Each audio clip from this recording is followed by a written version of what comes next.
across the UK, on DAB+, on YouTube, on your mobile, and on your side. This is Talk.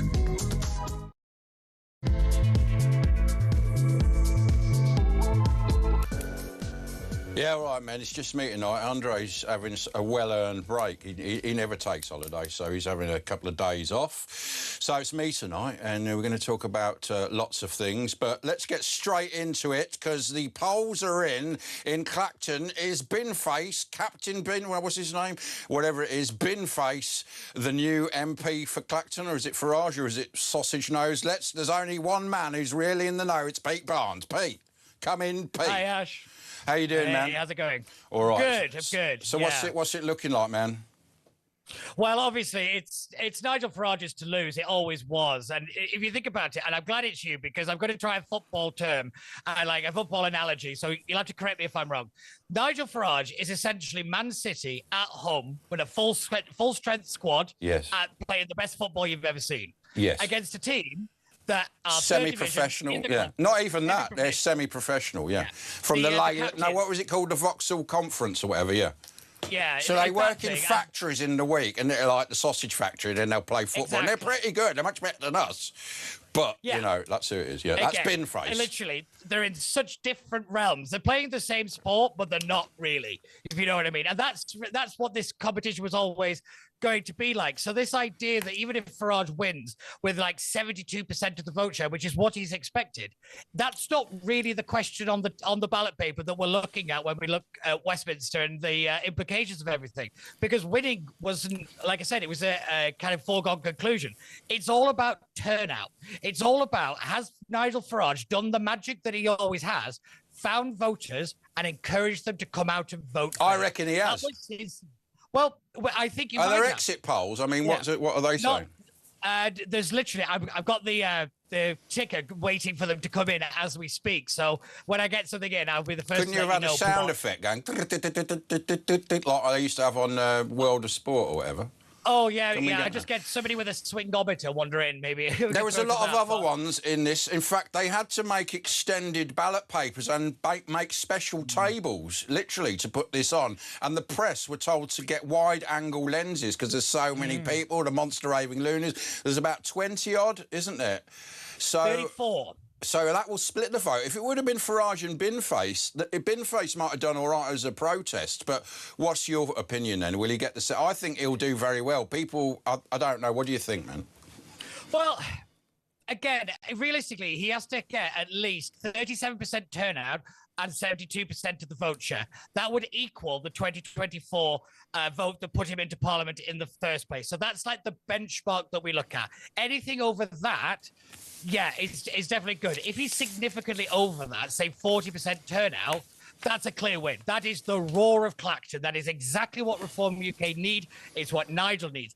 Anything less than that, and I'm sorry, this has been a catastrophe, because he needs this to be able to throw around come Monday when Parliament returns in later on in September to say, doesn't matter about the Standards Committee. The people who put me in this place were given this choice, and they roared very loudly. If they don't, he has a major, major problem on his hands. This, for me, was always a bit of a can-kicking exercise. We've come to the end of the road, and we're about to find out whether all of this works. And it's a gamble. It's a huge gamble. Yeah, but if it works, genius. But say it does work, or no, say it doesn't work. Well, let's say either way. He's got this investigation that could end up with him being suspended and there be another by-election. Will they use this result? Because we know they don't really play a fair bat. Will they look at this result, and if he's really won it, they'll sort of won't give him the suspension that would cause a by-election. If he's low in it, they're going to go, we can get him here.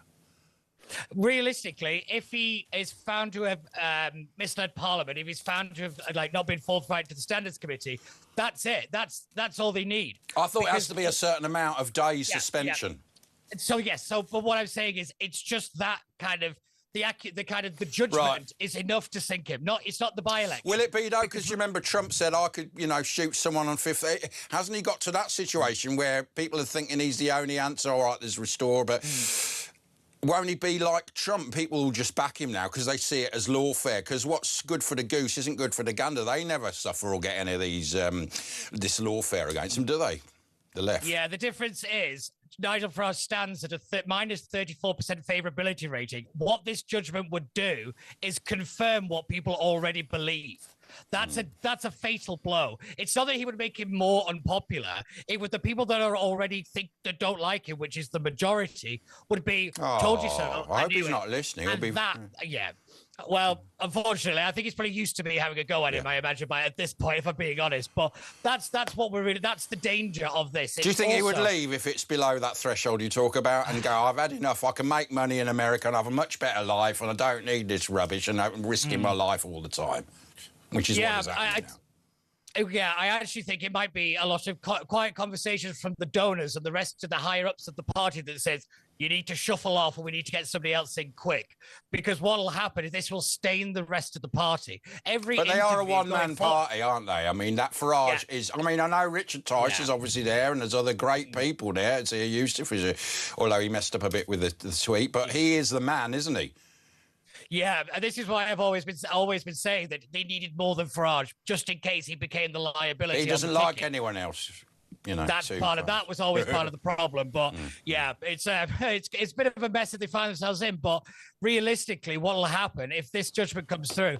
Every interview for whoever it comes from Reform UK will be: do you think your leader lied to Parliament? That moral authority that Reform have got, that righteous rage, disappears. They no longer get to grandstand. They all like Parliament now. Though Starmer did, you know, I'm sure in the course of time, Burnham will, you know. They all seem to do it and then nothing happens to them because it's up to the Prime Minister. Yeah, exactly. Yeah, that's one of the bigger problems. But again, if you go back to the point I was making was more along the lines that people that don't like him have been confirmed in their judgment. You're trying to then change an opinion. Are they ever going to like him? Tangible point to. Are they ever going to like him, those people? See, I don't think they will anymore because what's happened is realistically his don't knows have actually evaporated. So you get unfavourable, favourable, or don't you know? His don't knows have been Farage's cushion. It's allowed him to operate as Nigel Farage.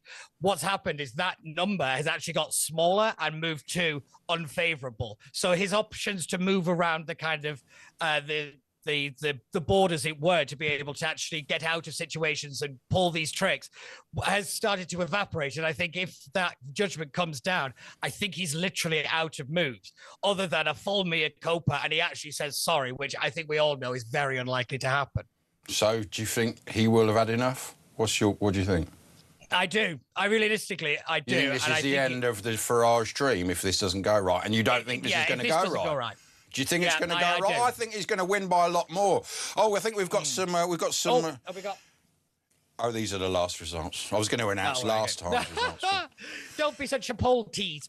He won by 9,000, but of course he was facing main parties then. I mean, who's he faced of any use apart from Binfate? Well, he's not. Who's? And that's kind of the point, is that realistically he's had no competition. So why haven't people voted for him? He made this a referendum on him. So it's him versus the establishment. If people don't turn out to vote for him, he's somewhat of a busted flush. That's the end of the Farage poll. That's the X factor gone. This is why this election is realistically the end of Farage. It's not. Is this anything to do with Christopher Harbour or realistically the Standards Commission? This is. Do people still want to hear from Nigel Farage? That's what's about. Can't you view this as disrespectful of democracy by the Tories and Labour? Because they stood in, you know, where Burnham, what was it called? Makerfield, yeah. Isn't it disrespectful for them not to field a candidate? Yep, they're 100%, and they could vote for Binface or one of the other 32 candidates. But it's disrespectful of the Tories and of Labour not to stand in an election that is a proper election. Oh, I completely agree. But realistically, what they're waiting for is this Standards Commission, because if he loses, Like, say, if he got lost this election and went out to Parliament, he'll still carp on the sidelines. What they need is the kind of the stain of the Standards Commission judgment to keep him quiet, because everybody will just say, you're just a liar. You're just a liar. They need that to shut him down. So this is why I don't think they've realistically stood, is because they know that they can not just take out Farage, they can make a major blow to Reform UK's ability to actually grandstand and start attacking them back. Because once you've got that kind of, your leader is a liar, it's difficult for anybody to kind of say anything against anybody else. Now, I'm just looking at the latest news, and I think it's looking as though there was a 43% turnout. Now, what's that? That's quite low, isn't it? Is it, for a by-election? Roundabout, but like I said, he needed 37% to hit last time. What, if turnout? He's been able to have turnout. Oh, so well, he's beat that. Yeah, he's done that. Yeah, so that's a good sign. So now we will look at how many people physically voted for him and what the share of the vote will be. So now that's a really, really good sign for Nigel Farage. A great move for Reform UK, that they've been able to get a lot of people out out to the ballot boxes. And don't forget, this is not in the middle of a general election. By-elections generally have a low turnout, but also this is yet again more politics. People are getting very apathetic, a bit kind of voter fatigue, as we call it. A lot of politics is happening. Well, not if it's 43. I mean, this is quite good. And this also shows the disconnect between the media and the institutions and the people. I mean, I know it's a sort of silly example, but even the Eurovision Song Contest, you see how people are separated from, we look in the media and you think, oh, Farage is going to do badly. And actually, it's totally different in real politics, isn't it, when people get out and vote? Yeah. Yeah, without a doubt. Again, it's one of those things where people like to tell the public what they think. They don't ask the public what they think. And then they suddenly wonder why they end up in a lot of trouble and they're all over the place when it comes to actual general elections. Exactly like Brexit. And almost this could be seen as a protest. You haven't done Brexit as well, because, of course, Farage represents Brexit in human form. And it's also, if Farage does win, it is a very firm, the establishment have come after Reform UK. The establishment have tried to take him down. There is a little bit of justification in a lot of the narratives that Reform have been building around this kind of, they're trying to take us out kind of thing. And I think this is a very good sign, if that is the turnout. But again, does he beat the 2024 marker, and by how much? Again, this is at stage one, tick. There's a few more stages yet to go. But yeah, this is a good sign for him. I think this is a fight against the establishment. I think that's what this represents. And I think that this Professor Ardade thing has blown things up because, all right, that's a small story, what he is. He's just full of BS and got his way through. And, actually well done to him for getting there. And his book's probably going to be a bestseller, but it'll be in the fiction or comedy section. I mean, everyone wants to get it now. And then you saw the head professor going, oh, isn't he wonderful? And I thought that was a bit... she was infantilising him. It's almost like, oh, isn't he great? It was almost like he was a pet or something. It was horrible. And these are the sort of people that have put a barrier, of entry in institutions, especially universities, for the last, few decades. And now we're seeing the fruit of this in all the institutions. And this is sort of crystallised at this point with this story break, and it's gone international. And maybe now is the breaking point because, we see 230 people coming in on a boat in one go. I mean, that's going to cost about £200 million over the lifetime, because they're never going to get kicked out. Yeah. They'll say they're gay, they'll say they're 14, even though they look 70. So it's a kick in the teeth, hopefully, for the establishment, this will. Yes, exactly. The Jason Ardade story kind of proved that these people don't care about the truth; they care about my truth. They even protested, didn't they, after it? And they really had to back down after a couple of weeks, and it's really been a pivot point, hasn't it? Yeah, without a doubt. I mean, this has just been an embarrassment all around, but also it's by people in the media that believed this guy. I mean, I'm not being funny. I think he cured cancer in an afternoon. He ran marathons. He drank 20 pints, do a marathon with a broken leg. He couldn't read or write till he was 18, but he got his GCSEs and everyone remembers him reading and writing. He couldn't speak. Yeah. He was incredible, that man, but I think he's got a future. Maybe there'll be a film about him, but... I said that. I've said this. I can't wait for the movie. I mean, he's going to make a fortune, isn't he? Yeah. Oh, he'll make a killing out of it. And again, that's the perverse bit of all of this: is he'll play the victim. He'll face very little repercussions because the institutions. It's their fault. That's the bigger thing. Yeah. Yeah. Because again, I don't believe that people at Cambridge didn't know this guy was a liar. I don't believe that. And this is the point. He had a degree in PE. He had a degree in PE. Exactly. I mean, what's the old phrase? If you can't do something, you teach it. If you can't teach, you teach PE. Well, I mean, what about Burnham, right? Because he's been going around chatting to people and going, oh, we better have an emergency about not buying barbecues. Meanwhile, there's hundreds of people coming over the land going, yeah, we're in Britain. And will this change? What? Because he's really proven to be more migrants, 3,000 than any other. He's really proving to be a damp squib, as we probably thought. He's like the mayor, isn't he? And he's got this Manchester syndrome. Will he change now? Because surely the writing's on the wall now with all this going on. Yeah, so this will change a lot. If Farage is like vindicated in this by-election, you might see if the Labour Party have any brains, so probably not. Like the Andy Burnham will start to take the migrant crisis seriously. My theory on him has always been he can't really do very much because we don't have a deterrent. We're waiting on the weather to change. We're getting so many boats across because it's actually quite easy to cross the channel at the moment. When the weather changes, those numbers go down. That's what he's hoping for. Eventually will happen. That's why he's doing all this cost of living stuff so that he can lead on the issue once the weather changes. So everybody can't turn the heating on and all this kind of stuff. He can already say, well, I've already started to do stuff. So that's where he's been on this. But I have to admit, if Farage does actually prove to be very, very successful in this by-election, it's undeniable then, realistically, that Burnham has to actually, get back from holiday and do something. But can he be nasty? I mean, Starmer could be nasty really easily, but Burnham likes to be nice, and he's like a mayor, and he goes around doing this and asking people what a sausage roll's like at Greggs and stuff like that. Can he actually? I don't think he's got it in him. I remember seeing Boris Johnson when he was mayor, and he went to Tottenham after the riots, and he was always fine being mayor and being funny, but when something serious happened, he went round, they started booing him, and I thought that's not a good sign for when he's Prime Minister, because he can't be... And he did actually have a hard edge, but is Burnham, I don't think he's ever had a sort of... Can he be tough? And you know what I mean? Yeah, but he doesn't need to be. His head of political strategy, the former head of Hope Not Hate, that's a tough guy. That's a guy that will play dirty. Burnham could be the nice one. He's hired people. He's hired attack dogs around him. He did the same when he was Manchester mayor. Most of his deputies are these kind of lackeys. They did all the nasty stuff. They were the ones that made things happen for Burnham. So he could be the face. He could be the TikTok guy.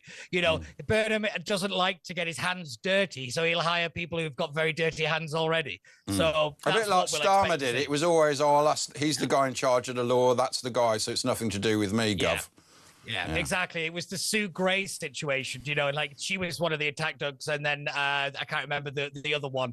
So Matthew Doyle, sorry, he was one as well. Well, basically they were sent out and they did the nasty work. They did the bits that Starmer could also plausibly deny. That's the key bit. If you hire people to do bad, like the nasty bits of politics, you've got to have plausible deniability. So we'll see whether Burnham's got that bit to him as well, which I actually think he does. So have you got any data coming in from all your sources now? What's it? No, nothing yet. I'm literally sat here waiting, which is weird after 20 minutes. It's weird, man. Yeah, I have to admit. I don't know if that's a good thing or a bad thing. I think. What's your feeling? I think this is going to be a big turnout, and I think it's going to be very good and give Nigel Farage another spurt. And with 3 years go to the election, I think it's very early to write him off. I don't think there's 3 years to the next general election, if I'm being honest. I think we'll have one either by the end of this year or the very early bit of next year because of the migrant crisis, because what will happen, the boats will come off the headlines. So that's when Burnham can then launch into, I need to mandate. I've listened to the people. I went out into the people and listened to them, like the Messiah that he thinks that he is. That's what the tour is actually about. It's about setting that narrative in motion. And Burnham, for all of his faults, has a very good political weather vane. He's much better than Starmer will ever be on his best day. So, yeah, I think people massively underestimate Burnham's ability to campaign. He might not be a very good leader or a very good prime minister, but he's a good campaigner. It's sort of similar to Nigel Farage, if I'm being honest. He's not a details guy. He's an excellent campaigner, though. But Farage did have details. He'd talk about, he did know his stuff. He does know his stuff. He gets caught out a few too many times, particularly on the big stuff. There was one incident about 3 or 4 weeks ago to do with procurement and the defensibility over procurement. And he was basically saying that this was a benefit of Brexit. It had nothing to do with Brexit. We already had the power to actually buy and use our own British stuff. And he was saying, is it because of Brexit? And everybody went, no, it's not. It's literally literally here. And he was very embarrassed by it, considering the guy was a former MEP. And then there was one where he was being interviewed about the nationalisation of water, and he had no idea what he was talking about. But again, if you catch him off guard, I never expect politicians to know every bit of data off the top of their head. Yeah. It's just fantasy. Nobody can do that. I mean, I've literally sat with notes in front of me, so it's one of those things. You're like an empty shell. It's just all data coming in and coming out in coherent form. Coherent. What about the youth vote, Pete? It was 16-year-olds allowed to vote in this. I know they want to bring that. Were they allowed in? No, I don't think so. Not yet. No. What was the vote with the... But again... They apparently like reform, they don't like... The younger ones, 18 and above, they don't...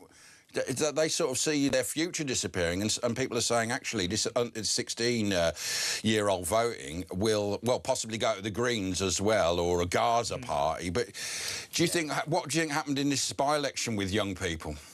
You're part of the youth, aren't you? I mean, you're only about 22, even though you look older. Oh, you big flatterer. I'm 30 for you, big flatterer.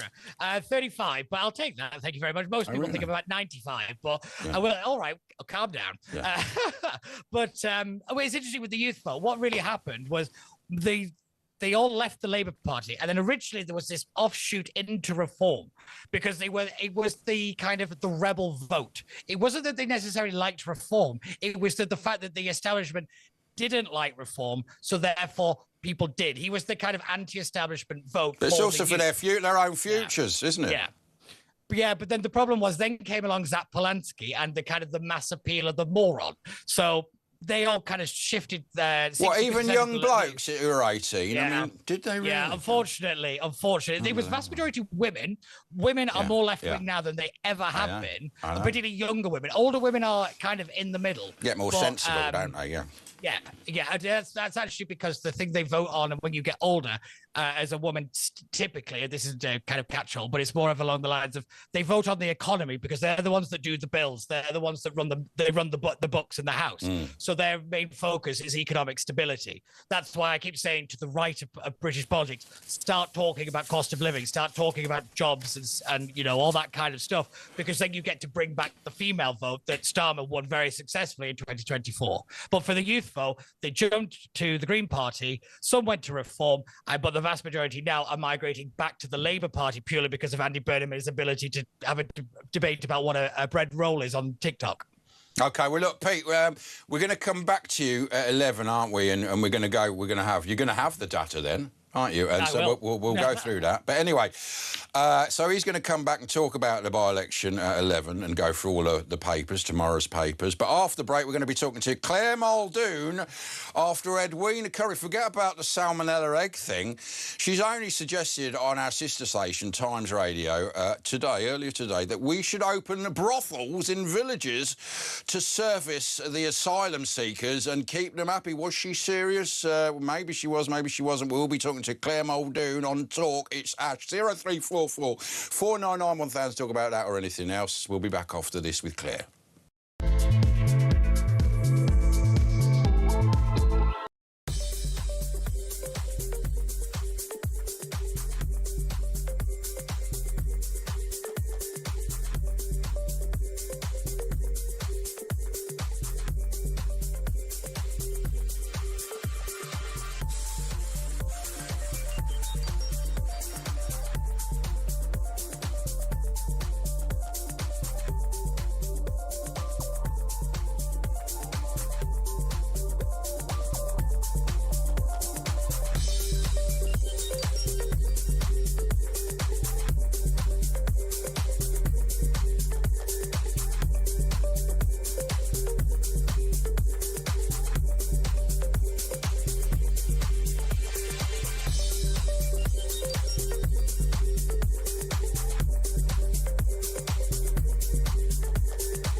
across the UK. On DAB+, on YouTube, on your mobile, and on your side. This is Talk. Oh. Anyway, earlier today, a bit of controversy. Edwina Currie, you know, the former Tory Minister for Eggs. Have we got the clip? She said this. Let's see. You won't believe your ears and eyes if you're watching. I mean, I'm not sure I'm going to be allowed to say this. You're probably going to shut me up in no time at all. But the obvious thing that 1,200 young men are going to need in the middle of a village like Little Piddington is a brothel. I don't think they're going to provide that. I have a feeling that's not going to be allowed. So, you know, the argument is going to be who stops this? Who's got a veto? And in the end, we should say, look, nobody's got a veto. If something is going to happen in the public interest, whether it's a prison, whether it's an asylum centre, we're going to have to do it. Well, let's talk to political commentator Claire Muldoon, who's here with us. Hi, Claire. Hi, Ash. How are you? I'm all right. How are you?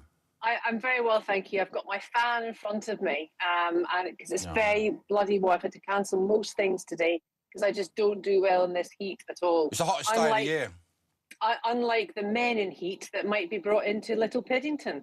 And the very ill-judged remarks from Edwina Currie, in my view. Yeah, I mean, it's like, sounds abusive. I mean, can you imagine the women that we'd have to do? I mean, it's an unbelievable idea. Do you think she was actually making a point about it, or do you think she really meant it? Do you know what, Ash? I don't know what the hell goes on in that woman's mind, OK? No. I am traditionally a Conservative voter, right? But what she said, I find, is completely and utterly abhorrent.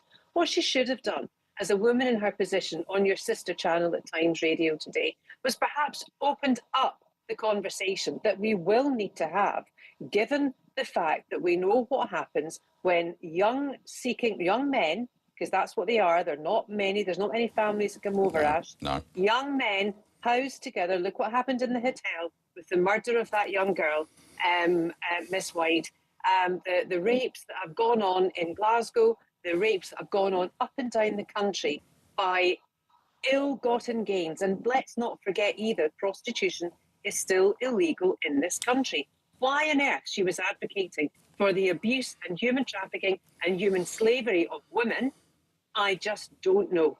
Yeah, you're right. Is that supposed to be the taxpayers' expense as well? Well, it would be, because they can't earn money, so what, we'll be giving them pocket money for that as well. It's just disgusting. We are supposed to be the grown-up country here.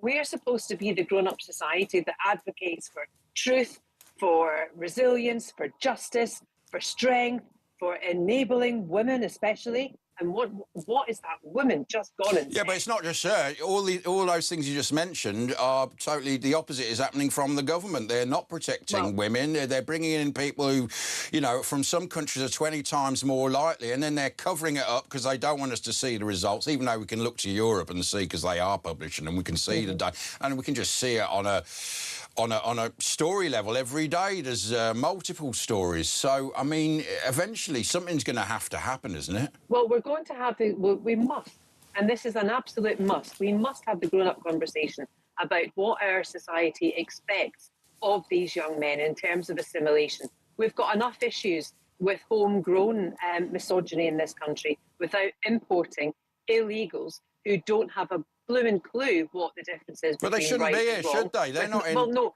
they're not seeking asylum. Ash, that boat, that ship has sailed because they've docked. They're here. We need to do something about the here and now, and we need to protect young innocent women from them, from these heinous crimes that are happening. So what Edwina Currie should have done was pled, you know, to the country, to the government, look, we will have a rising issue with sexual assaults and moreover rape of young women, of young normally working class women. We have got that now, haven't we?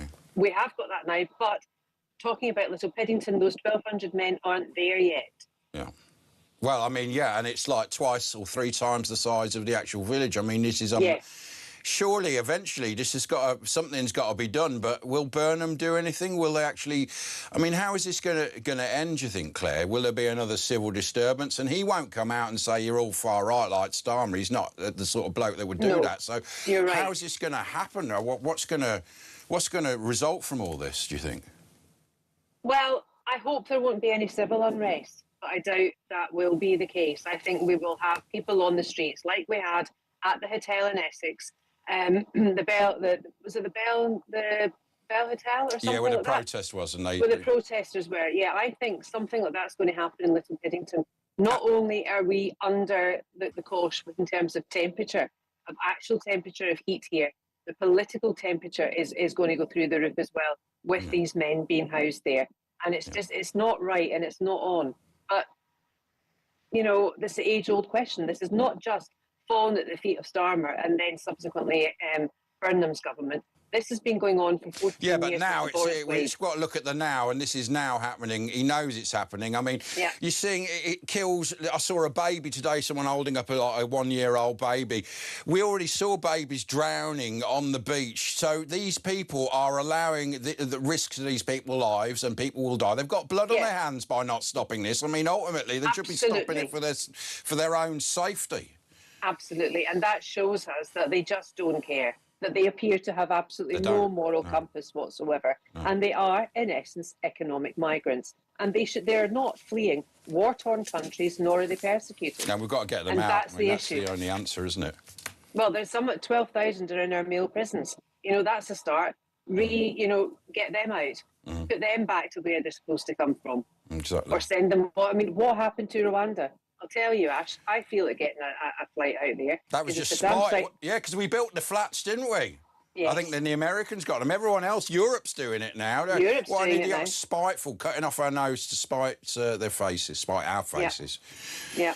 Anyway, thanks, Claire. That was brilliant. That's Claire Muldoon, political commentator. It's that's just a crazy story, isn't it? Anyway, next we are going to talk. Is it John Williams, author John Williams? We're going to talk about quite a few things. AI is the bubble bursting. I think it is. They can't. There's just not enough money in the world. It seems like to be a sort of pyramid scheme.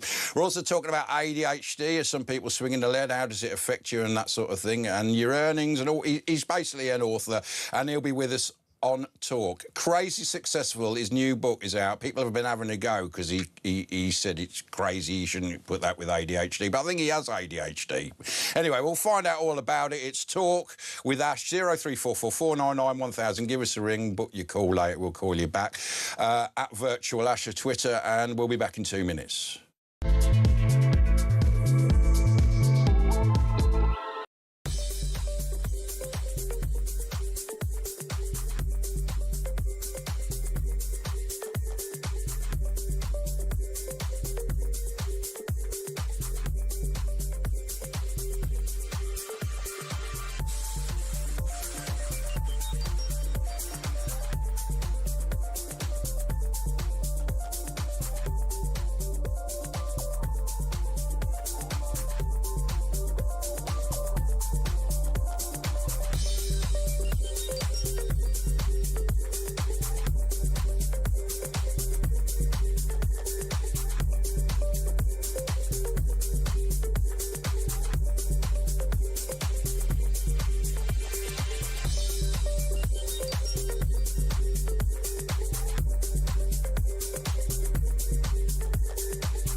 Across the UK, on DAB+, on YouTube, on your mobile, and on your side.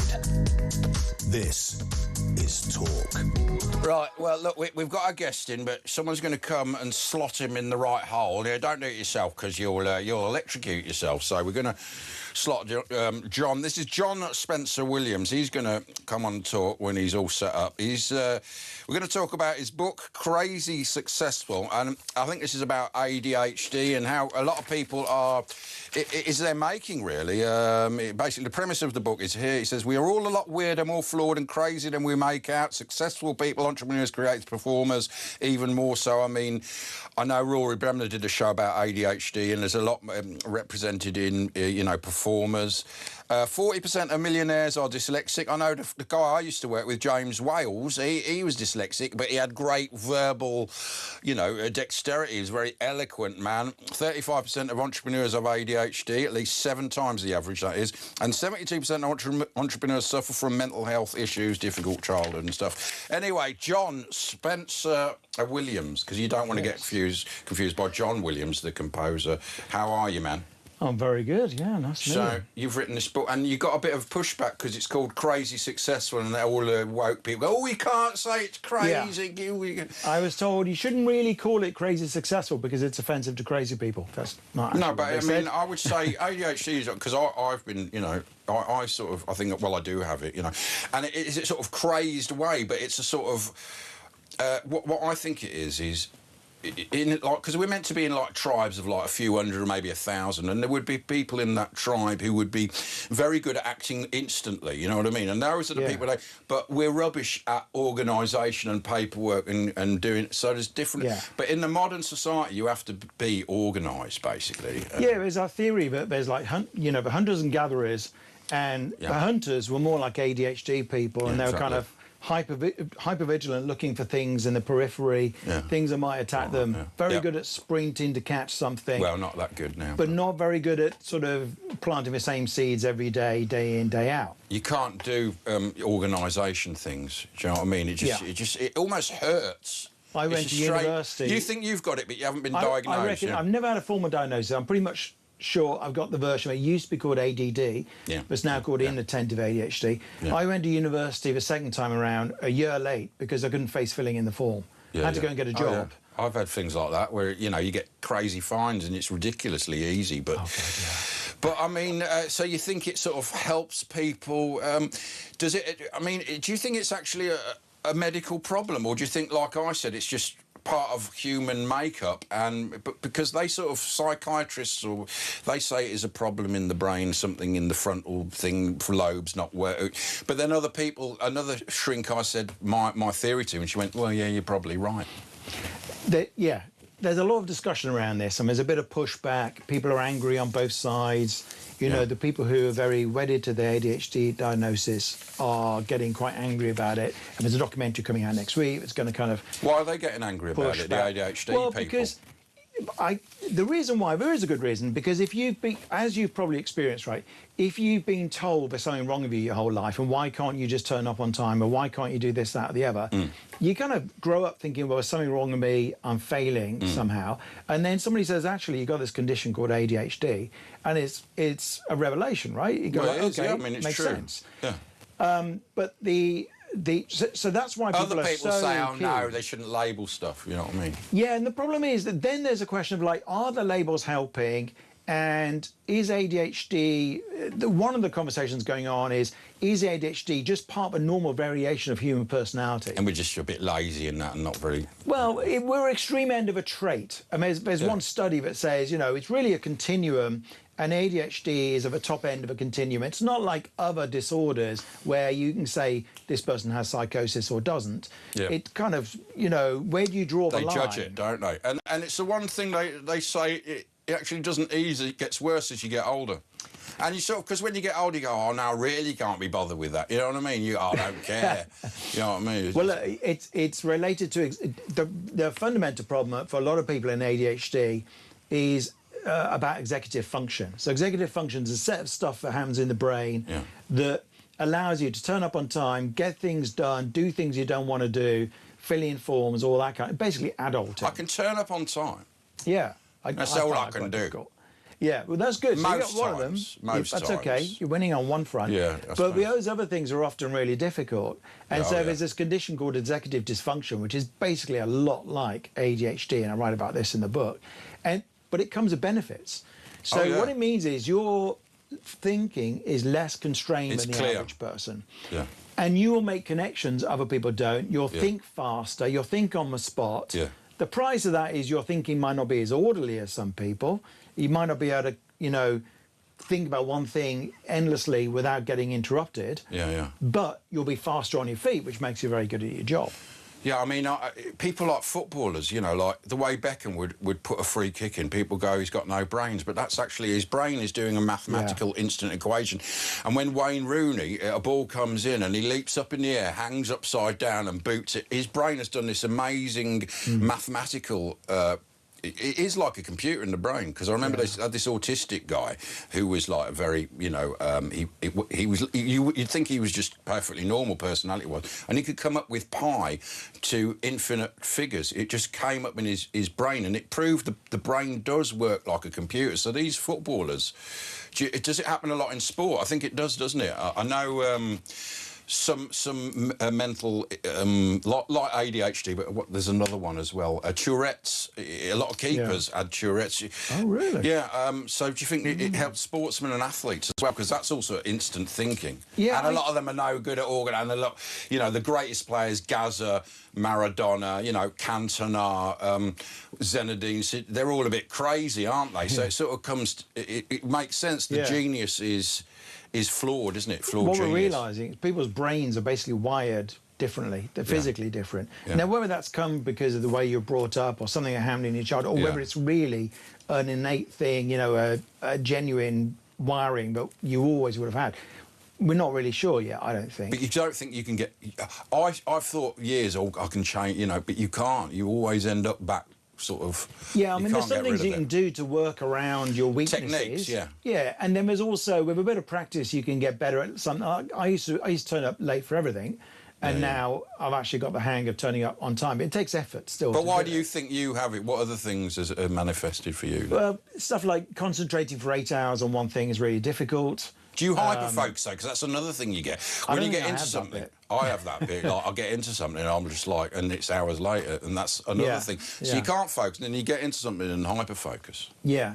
I have a mild version of that. I'm just not that high energy.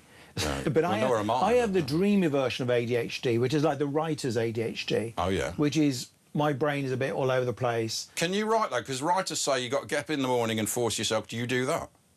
I can do, but if I'm not careful, I need a deadline.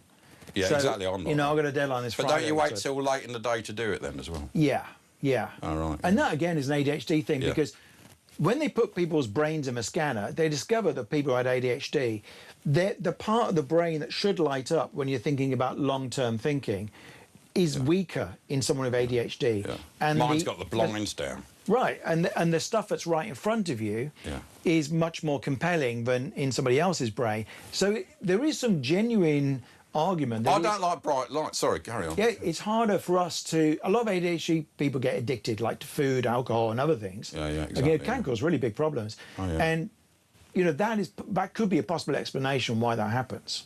Yeah, because well, it's a sort of... you're self-medicating, aren't you? The other thing, like I was saying, I don't like when it gets dark in the evening. I don't like when they put lights... I like sunlight and everything, but the artificial light is sort of... It's a weird... It's just... it's like unpleasant, painful. I like good lighting. Yeah. Now, so is it crazed? Who had a go at you about causing it crazy successful?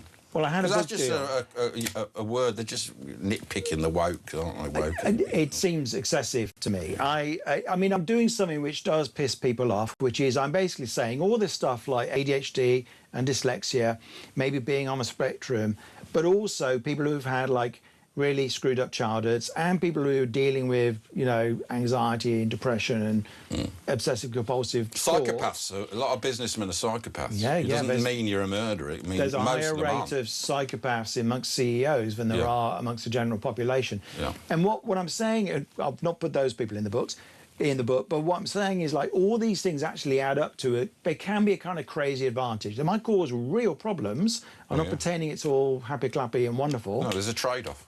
But exactly there like will the be an footballers. advantage as well. Yeah. And those freaks like Beckham or Rooney or... Ronnie O'Sullivan, Alex Higgins. Whatever it might be, You know what I mean? And all the sports and performers, you know, that sort of have problems, you know, Amy Winehouse. It's all to do with that sort of thing. But is it just a made-up thing? It doesn't... I don't think it is a made-up thing. But I also maybe think it's not a medical problem. It's just a natural... Yeah, that's the discussion. And, you know, should we actually be, particularly in children, Do we want to label people really early? If it helps them, yeah. Yeah. But on the and other they give hand, them drugs, aren't they? Ritalin, well, similar drugs like that. Yeah. Which I don't know if that's good as a child. That's a bit concerning for young children. For some people, it's probably really helpful. Yeah. But it is a bit worrying when they're very quick to hand those things out, if that's what's happening. Yeah. Anyway, 03444991000 if you want to talk to John Spencer Williams about ADHD. You also done a book about AI, haven't you? Well, no, I'm writing about AI in this one because I think AI is going to massively disrupt work. And so part of what I'm asking is, how do you create something that can compete with AI? How do you create a business or, you know, a creative work which an AI can't do? And well, maybe only creative work, you know, you couldn't have a dancer. You know, if there's certain human things, you know, you might want a massage off a person, a yoga, you know what I mean? There's certain things where you would want maybe... For the time being, until the robots come. That's true. Damn. 03444991000. So plumbing or dancing is probably what you want to be training up for. It's talk. If you want to chat to John, give us a ring, 03444991000. Back after this.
Across the UK, on DAB+, on YouTube, on your mobile, and on your side. This is Talk. Yeah, it's Talk. Andre's having a couple of days off. 03444991000 with John Spencer Williams, author of Crazy Successful. What other books? Have you got other books you've written? Yeah, I've got a book with a swear word in it, but I will save a clean version, which is F work, let's play. Right, I wonder what that word could be. So, yeah, and that's so what's that about? About not quitting a job, about like all our youth now sitting on at home claiming benefits? No, it's about how to do what you love and get paid for it. So you still have to do work, but you're finding that intersection between the things you really enjoy doing and you're good at, and the stuff that the world really needs. And how well, they say if you do something you like, you're not working. Yeah. Yeah, I mean, it's true in a way. Have you always been an author? For about 20 years or something like that. And what did you do before that? I started off as like a software guy. So I was in software for special effects and TV studios. And then I was a Deloitte consultant. I mean, I walked out and said, I never want a job again for the rest of my life. And You'd made a few quid, had you? No. I just decided, I mean, I had a little bit of money, but I decided I was just going to try and work.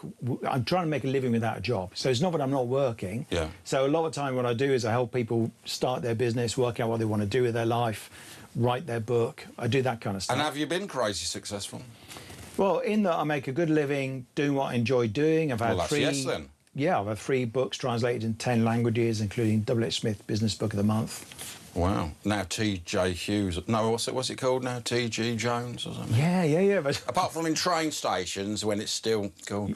It's very confusing. Now, AI, you've written about AI in this ADHD book or in a separate book? Well, this book is about how to create something extraordinary by using what's different about you. Yeah. So that includes ADHD, your driver from childhood or whatever. But it also means, what do you do when AI is chomping up all the work, which I think it's going to do increasingly. Yeah, but maybe that will be even more advantage for people with this sort of out-of-the-box thinking. I think so, and that's my argument. Yeah. So what you need to do is you don't want to use AI to just create any old rubbish. You want to find what only you can create and then use AI to produce it, because AI enhance it, is so fast to make things. You can build your own website, your own app. Anybody can do that. Have you done anything like that? I have, yeah. I build like model websites and apps and stuff like that.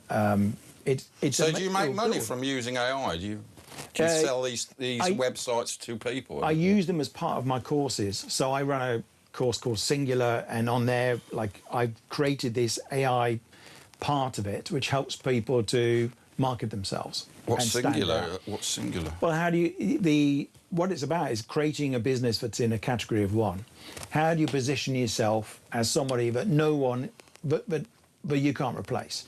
Because most people, when they go freelance or they become a consultant and they start like a one-person business, they say that I'll do anything, and they present themselves like everybody else does, and then they wonder why they're struggling to get any clients. But now you actually can get a workforce using AI. Yeah. You've got a sort of a secretary, you've got a lawyer. Yeah. It's incredible, isn't it, really? Sam Altman has a bet on with some of his billionaire mates that we're going to see the first one-person billionaire, one-person billion-dollar business before long. In fact, I think we had one. Elon Musk. Well, Elon Musk, yeah, but he's not. He's got quite a few. First trillionaire, one he person. Is, yeah, and he's creating. What do you think about him? Is he autistic or something? Yeah, that's what he says. He says he's got Asperger's, and I don't know what's going on with him. There's a lot going on in Elon, that's for sure. I think his businesses are incredible. I mean, he really is formidable. He's like from the future, isn't it? I mean, he's invented rockets that look like it's backwards on film that you can't imagine. He's invented self-driving cars, robots. I mean, the guys. Have you met? Have you spoke to his dad? We've had his dad on a few times. He's really? He's a bit funny, like. Yeah, you know what he said on this show? He goes, President Macron's wife is a man. Oh, God. And then he said, but not only that, it's also his father. That's just his views. Where do you start with that? Well, then he went on to say President Obama's wife. Anyway, yeah, but he seemed to be serious. So this is what brought Elon Musk up. So it did well in the end. So somehow that combination of weird childhood and whatever he was born with, and his IQ and his incredible work ethic. It's unbelievable, isn't it? Yeah, it's produced this machine. Yeah. But AI, is it a bubble? I mean, the thing is, it's like costing trillions. They're spending trillions. It's 7% of Microsoft, and obviously OpenAI, and that is on its own an enormous amount. It's trillions of dollars, and it's just not viable that they're going to get this money in. And they're saying it's going to make money, but if we all haven't got a job, who are they going to sell this stuff to? And is it all just a ruse? Because they're all buying underground houses in New Zealand for the end of the world. They are, that's true. They've all got bunkers, which doesn't give you Are they lying to faith us? in them. I mean, because they're not really lying to us. I mean, Elon Musk says there's 25% chance of human extinction, and some people say more than that. Some people say it's 100%, these experts. And you sort of, when they explain it, you go, well, yeah, of course, because AI, it won't be nasty. It'll just look at us like an insect, like ants, like, I'll get these out the way. You know what I mean? Yeah. Do you think that will happen? And do you think also, I mean, two separate questions, is it a bubble that's going to crash at some point? Well, for the threat, the biggest threat in the short term is not AI turning into Skynet and the Terminator and all that. It's AI being used by a bad person. There's plenty of bad people in the world, right? Yeah. They're already... People in other countries are hacking into us all the time and trying North to cause Korea trouble. have a government part that does it. Exactly. Yeah. And so there's all these kind of people, and you give them really powerful AI that can crack encryption and create bioweapons, which is really the thing kind of keeps me awake at night, creating new Almost weapons. they can make synthetic bioweapons. They're not even organic. They'll create a new virus which only they have the antidote to, or whatever it might be. Yeah. That kind of stuff is really dangerous. The threat of AI itself deciding to wipe us out is less significant for the time being, but let's see where it goes. Yeah. I mean, is there a bubble? Yeah, quite possibly. I don't know how those numbers work out. They are at such a scale. The things that, for instance, OpenAI is doing, the funding it's getting and the money it's spending. But it's all funding itself, like the chip people are buying the shares in this to keep it going, because otherwise they have to keep it going or it will collapse. And then it will bring it's such a part of the American economy, the big 7 tech companies. It's like 30% of the NASDAQ order. It could really collapse the world economy, and our economy's teetering, the British economy. It could be a real problem. That could be the next problem, and it's imminent, isn't it? It could possibly? be. Yeah, it could be a big crash. But if you remember, there were big crashes around the dot-com crash in Yeah, 2000. that will I look was insignificant working. compared to this. But, well, that possibly. They all have crashes. The railways had crashes, but it left Yeah. an infrastructure.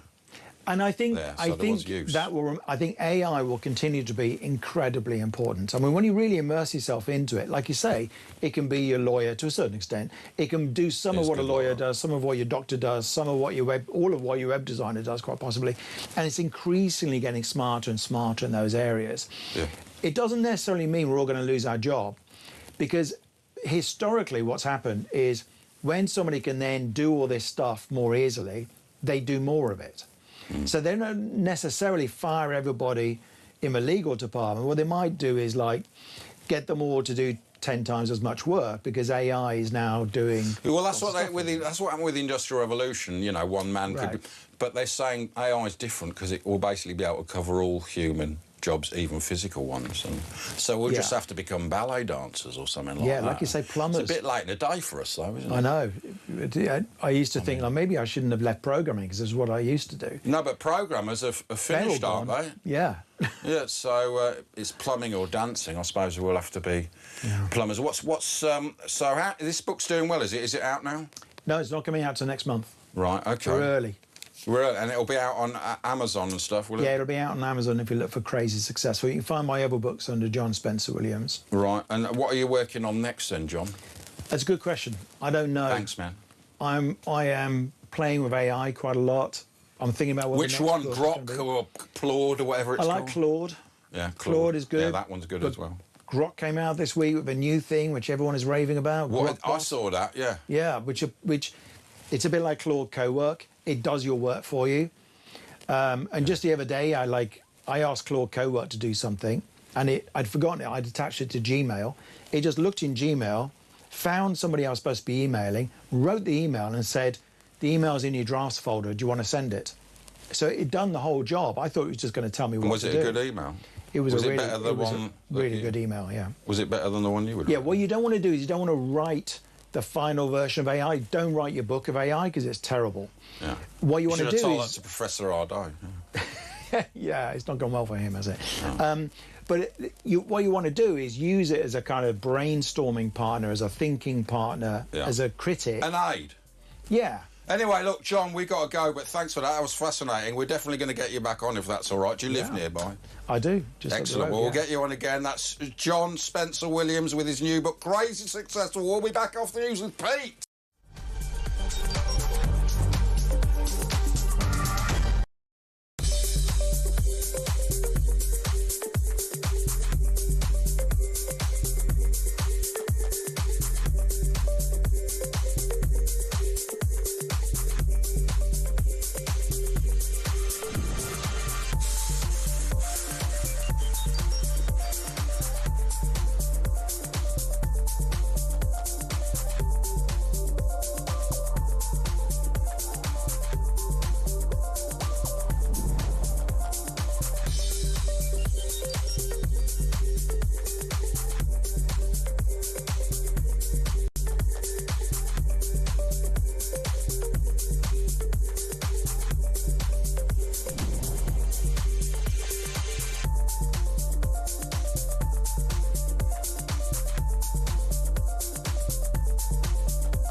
across the UK.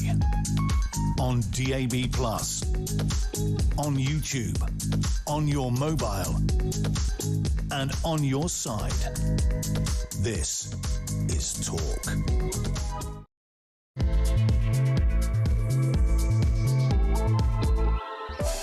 Yeah, Andre's having the night off, so it's just me tonight. But we've just had a really interesting discussion with John there about ADHD, AI, and everything, and what's going on. But the current news, it's the by-election. We spoke to Pete Barnes, political commentator, political strategist earlier, and he didn't have his data ready. But hopefully now, come in, Pete. Do you have any more? Do you have any data for us?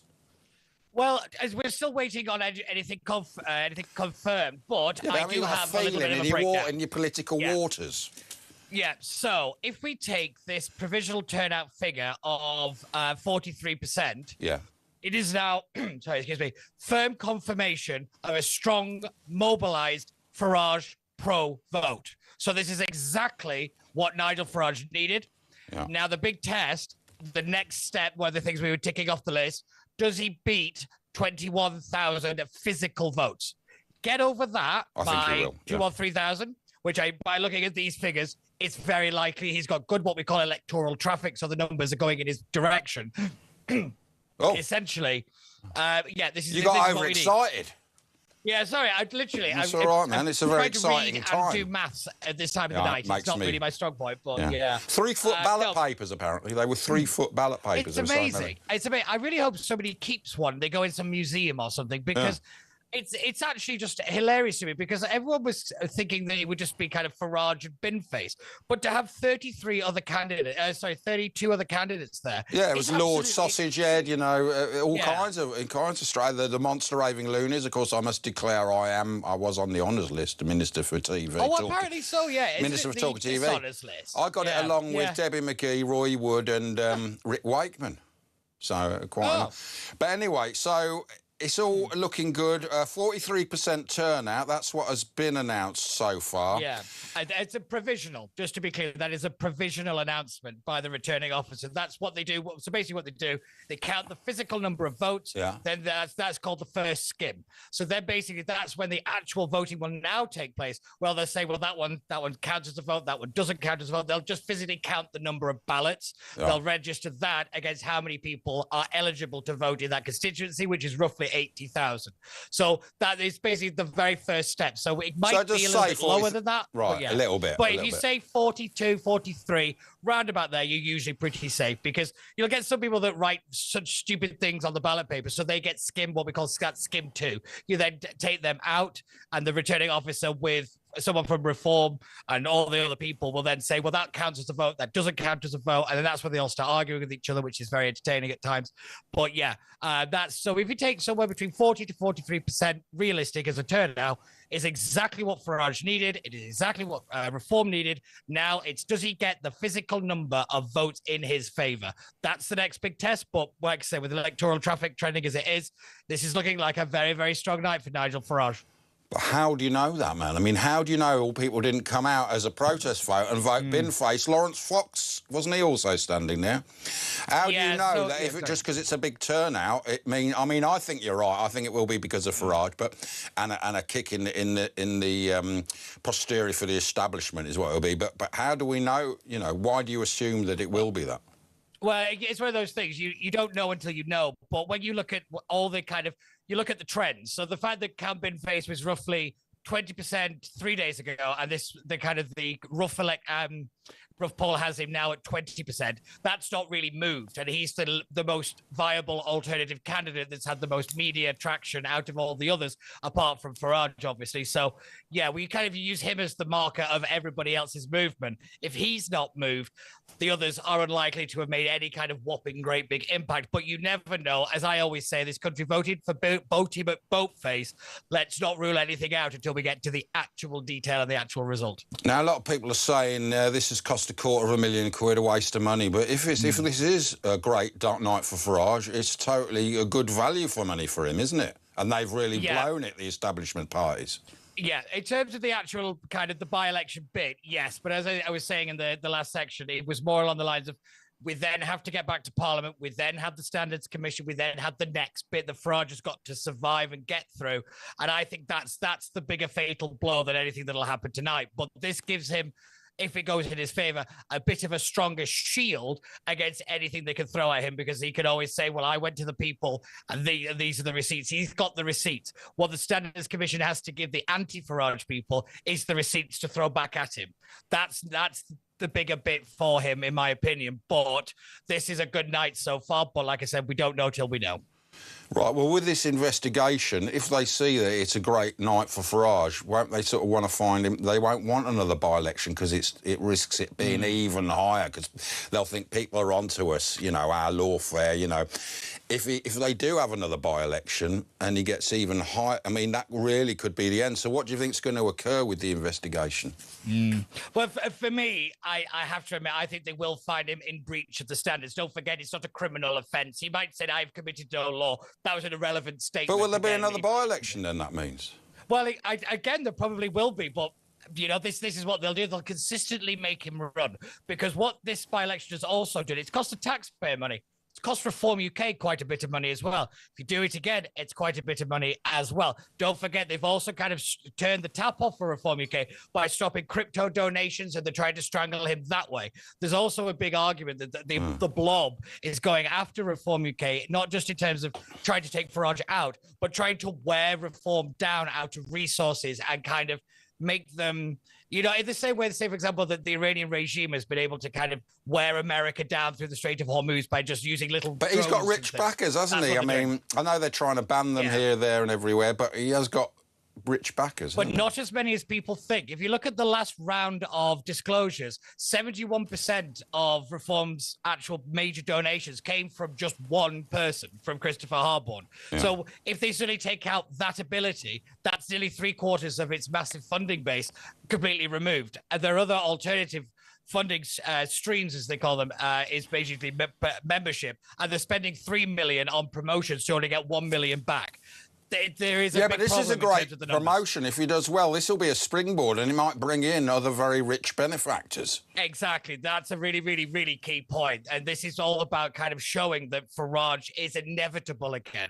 The one thing that Reform lost in Makerfield was that, well, it's going to be Nigel, isn't it? He's going to win the next election. Yeah. That kind of vanished a little bit, and that's when the downfall really started. I like to call it the Farage flop. We've had the Burnham bounce, so that was the Farage flop. And I think if he can rally this back up and get the trend upwards again, I do think you start to bring the money, and that's what they need. At this point, it is all about the money, shoring up the resources so that if there is a snap election, they've got the cash on hand ready to go. They say they've got this money in the bank, but if this starts to be tied up with criminal investigations and all the rest of it, they then can't touch a lot of that stuff.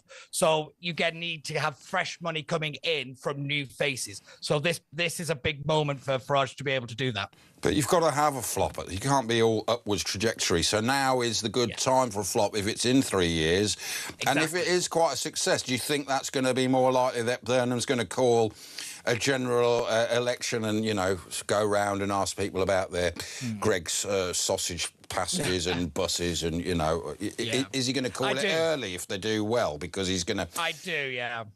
Well, how early, man? How early? Like I said, I think we'll have it won by at least Christmas, if not into the new year. But I think this actually will more cement that, purely because he can't afford for Farage to suddenly get the mojo back. He can't afford for the kind of inevitability, the kind of Farage kind of fan to sweep again. They can't allow that, the fireworks and all the... But won't he cause it kind of stuff? By bringing an election early? Won't it say to people he's running scared, and it actually might backfire on him there, a bit like the 16-year-old vote that Starmer was going to bring in? Yeah. If the difference is at the moment is straight up head-to-head between Burnham and Farage, Burnham absolutely trounces him. I think it's 45 to 11 in terms of percentage points. Well, that's because of the novelty, isn't it? The novelty's already wearing thin, isn't it, with people? With him not... We're seeing 230 people coming in and him not talking about it at all, and then saying everyone's got to take, you know, basically the pain. Well, no, we haven't got to take the pain. Just sort this problem out, you know what I mean? Yes, and they don't have it in their own constituencies. Yeah, no, I completely agree. And I think... So this is what we'll start to see. What's that? Who's that? Is that Nigel calling you? No. Hello, Pete. Imagine if he called me. No, it is actually somebody in Clacton, though. But I will say it is, you're so right, because if he starts to kind of ignore the migrant crisis too much, people will start to, in the mainstream, it becomes undeniable for them to not report on him not talking about it. At the moment, they could go with him kind of doing lip service to it, and the right-wing media like ourselves, we will hold his feet to the fire on this stuff. The problem is we need people in the broader mainstream to start to at least acknowledge that he's not talking about it. They'll never go in favor and saying like, oh, you know, he needs to start the deportations, all this kind of stuff. They'll never do that. But they need to acknowledge that he isn't saying anything. And this by-election result has a great ability to do that. Like it makes the kind of, you can't just write him off anymore, which is what they've been able to do for a little bit. Yeah, but I mean, isn't it going to make it, even by putting migrants into certain areas that they haven't been? I mean, in fact, I know wealthy areas where there's hotels already in Belsize Park. There was one. I mean, isn't that just going to make it all worse? And even his supporters are going to go against him. You know, isn't he taking a great risk saying that? He is. He really, really is. But this is the thing about Andy Burnham. He's not afraid of a risk. Don't forget, standing in Makerfield was not a foregone conclusion. This was a constituency that trended to reform. They said at the beginning Reform will win this, and then suddenly it all flipped. Yeah, again, I said that Andy Burnham stood an Ice Cube's chance in hell in winning in Makerfield, but then Reform did not a great campaign. They had a terrible candidate. All this stuff kind of fell out of their control. But this is also a strong moment for Reform to get a grip of this stuff. Do you think they learned from the Makerfield? They learned a big lesson. They have to. They don't have a choice. They have to learn to up candidate vetting. Because I can guarantee you right now, you've got people at The Guardian, The Eye, all these kind of places, Channel 4, BBC, waiting for the list of candidates, and they will go through everything these people have ever said. So they need to, make sure that they are cleaner than clean, that there's nothing in the cupboard waiting to come out and scare everybody. And I think this is a big point, is that the professionalization, the actual structures of Reform had to learn the lesson from Makerfield that you can't just coast anymore, because they're going to start coming after you in lots of different ways all at the same time.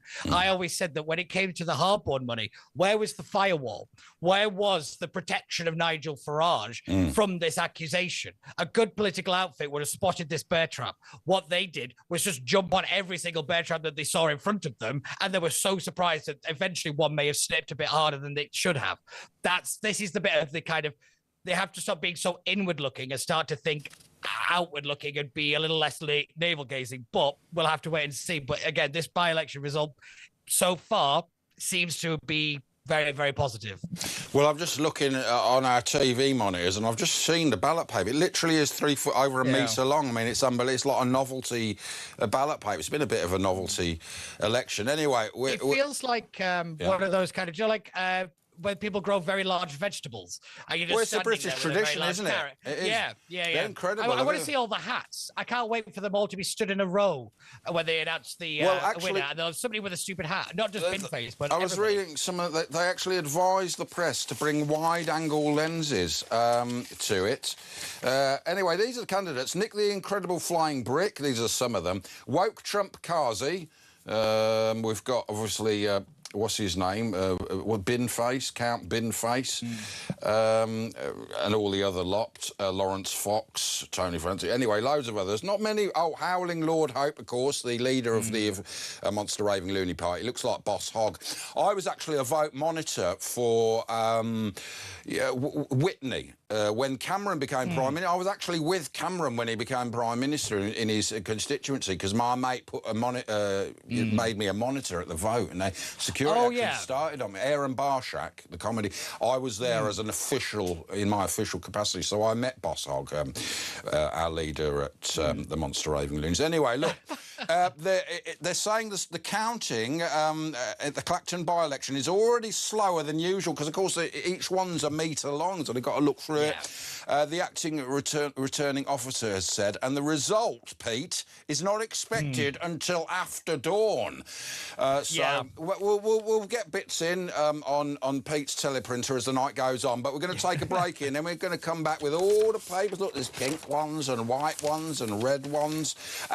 So we'll be back with Pete Barnes going through all the papers. It's the press review. 03444991000 if you want to talk to us. And if you're listening in the morning, is it Ian Collins, is it?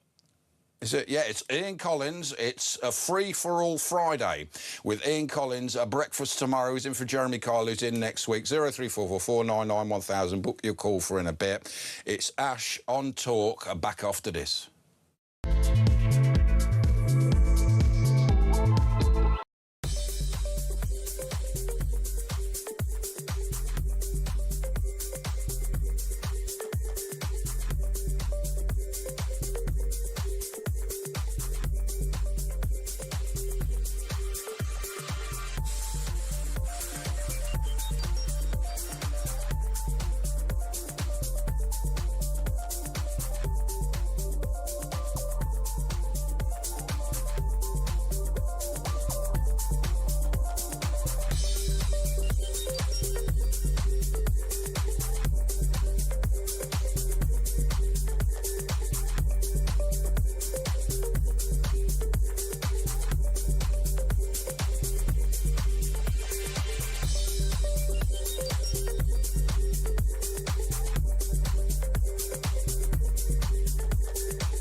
Across the UK, on DAB+, on YouTube, on your mobile, and on your side.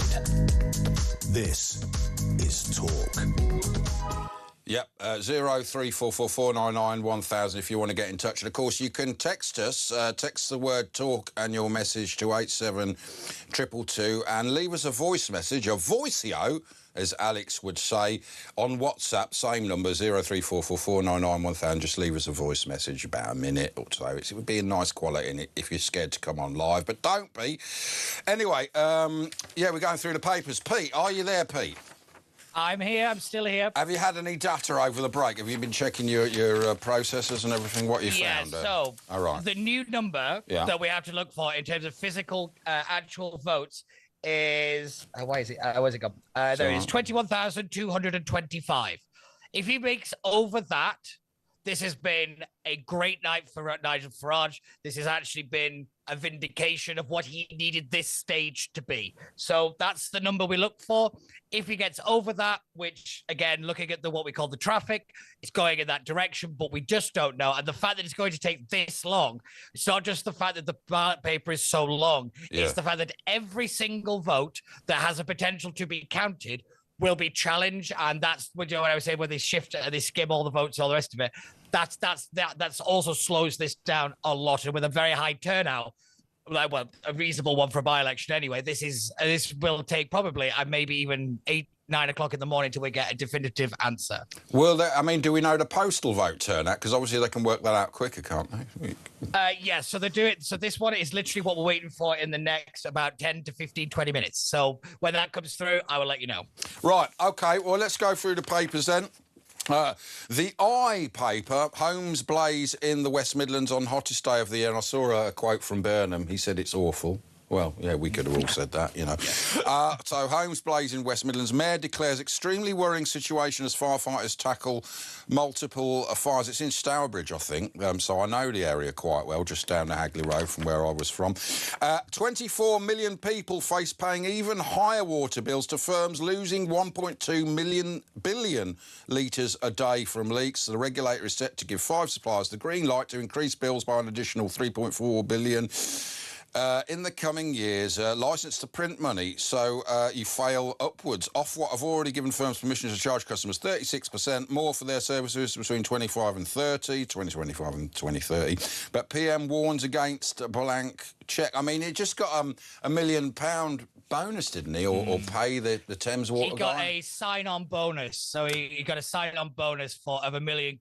To be honest, I think you'd have to. I never got anything like that when I signed on. Wait, you got paid? You got 70 paid? quid a fortnight when I signed on down the Didsbury Dole office back in the 90s. Yeah.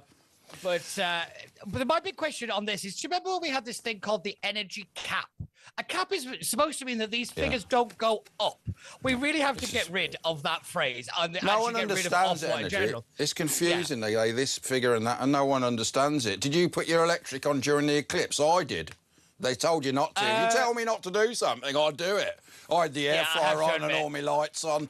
I wanted to see if we could break the system. But but to be honest, I think literally if the entire country just turned everything on at the same time, just one light at the same time, we'd break the system anyway. It's being held together with collective will and gaffer tape at this point. So, well, that warning was a warning in itself. I mean, they obviously are worried because, of course, solar is instant. You can't store it. So they worried that the eclipse would actually cut down the electricity, but again, this is the fact that our actual infrastructure is absolutely terrible. So actually charging ahead with things like solar panels is actually quite a dangerous thing to do in the potential kind of breakage of the network and the grid. So again, thank you, Ed Miliband, for putting everybody at risk. Thanks again. Yeah, nice one, Ed.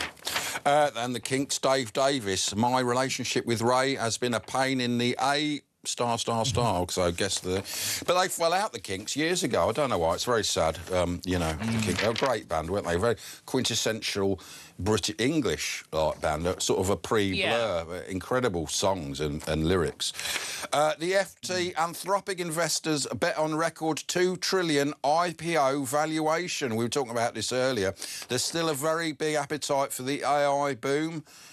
So that's still going on and building and the bubble's blowing up and they're not getting any income in, Pete. You know, it's trillions and trillions.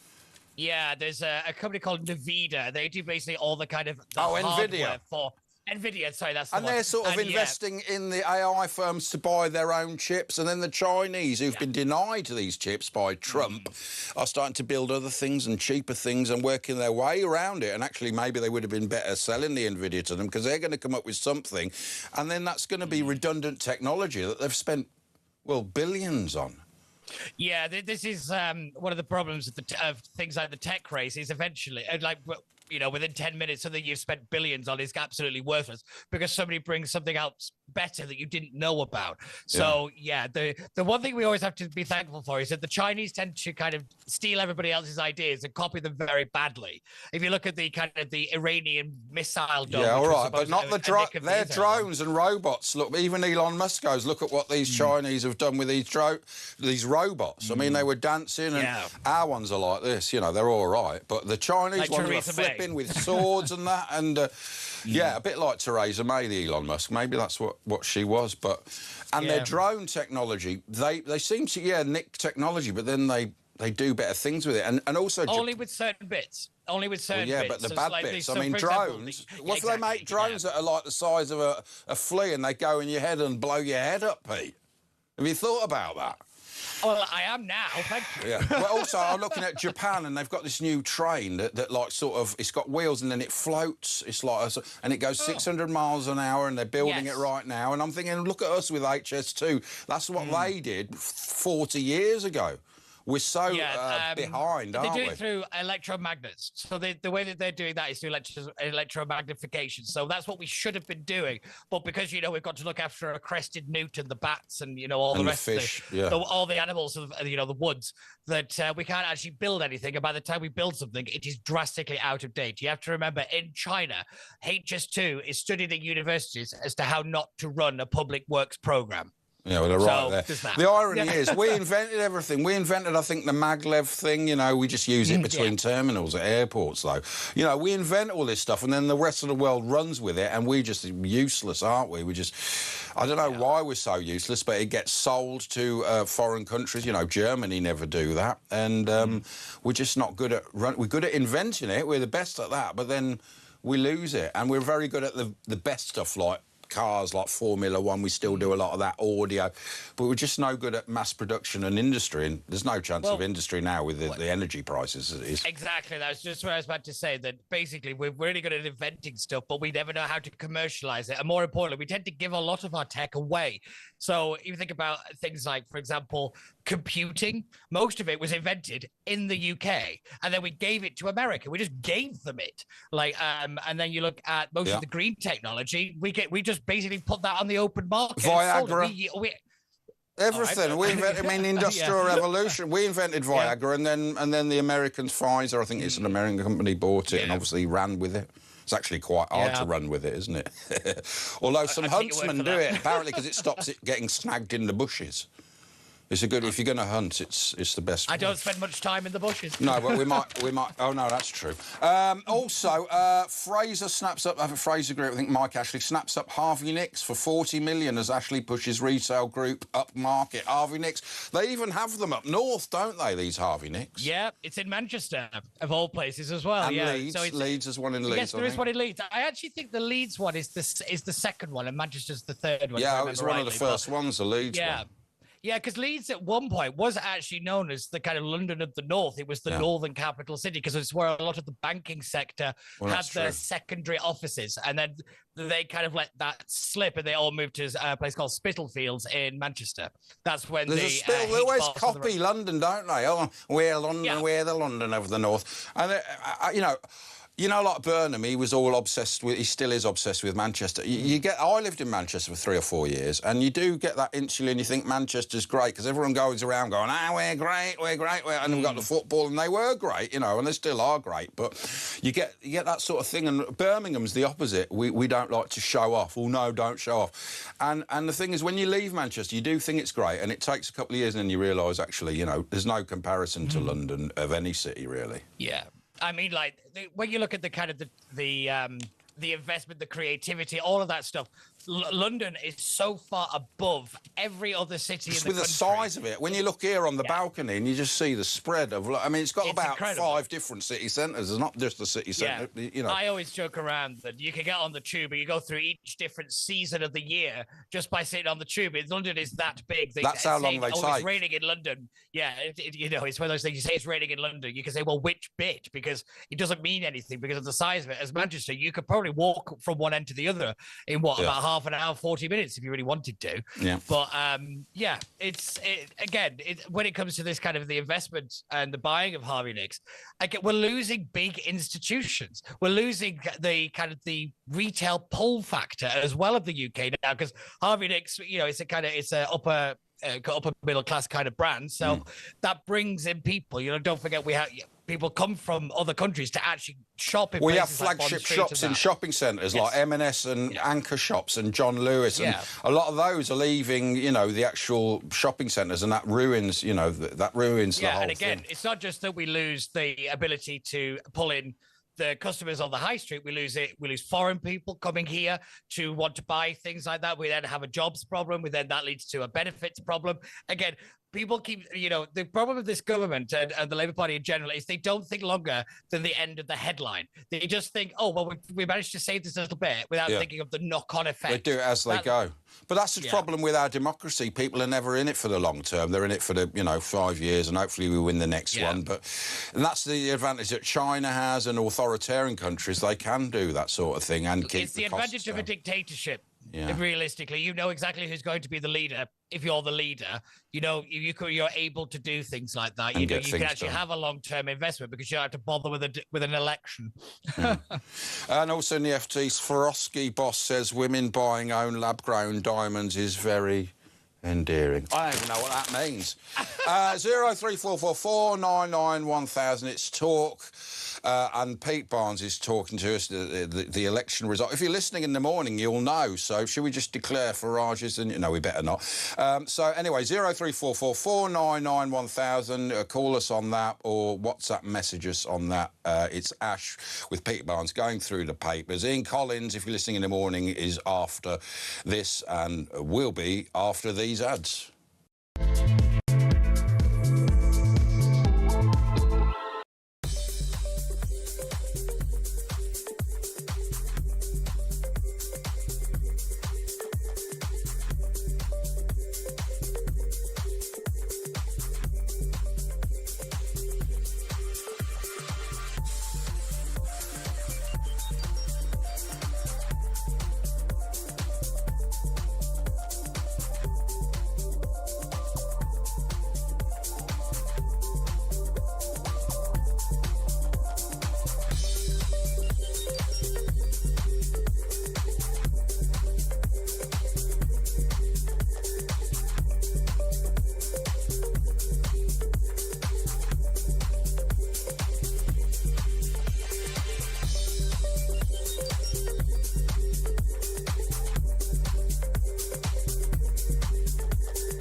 across the UK.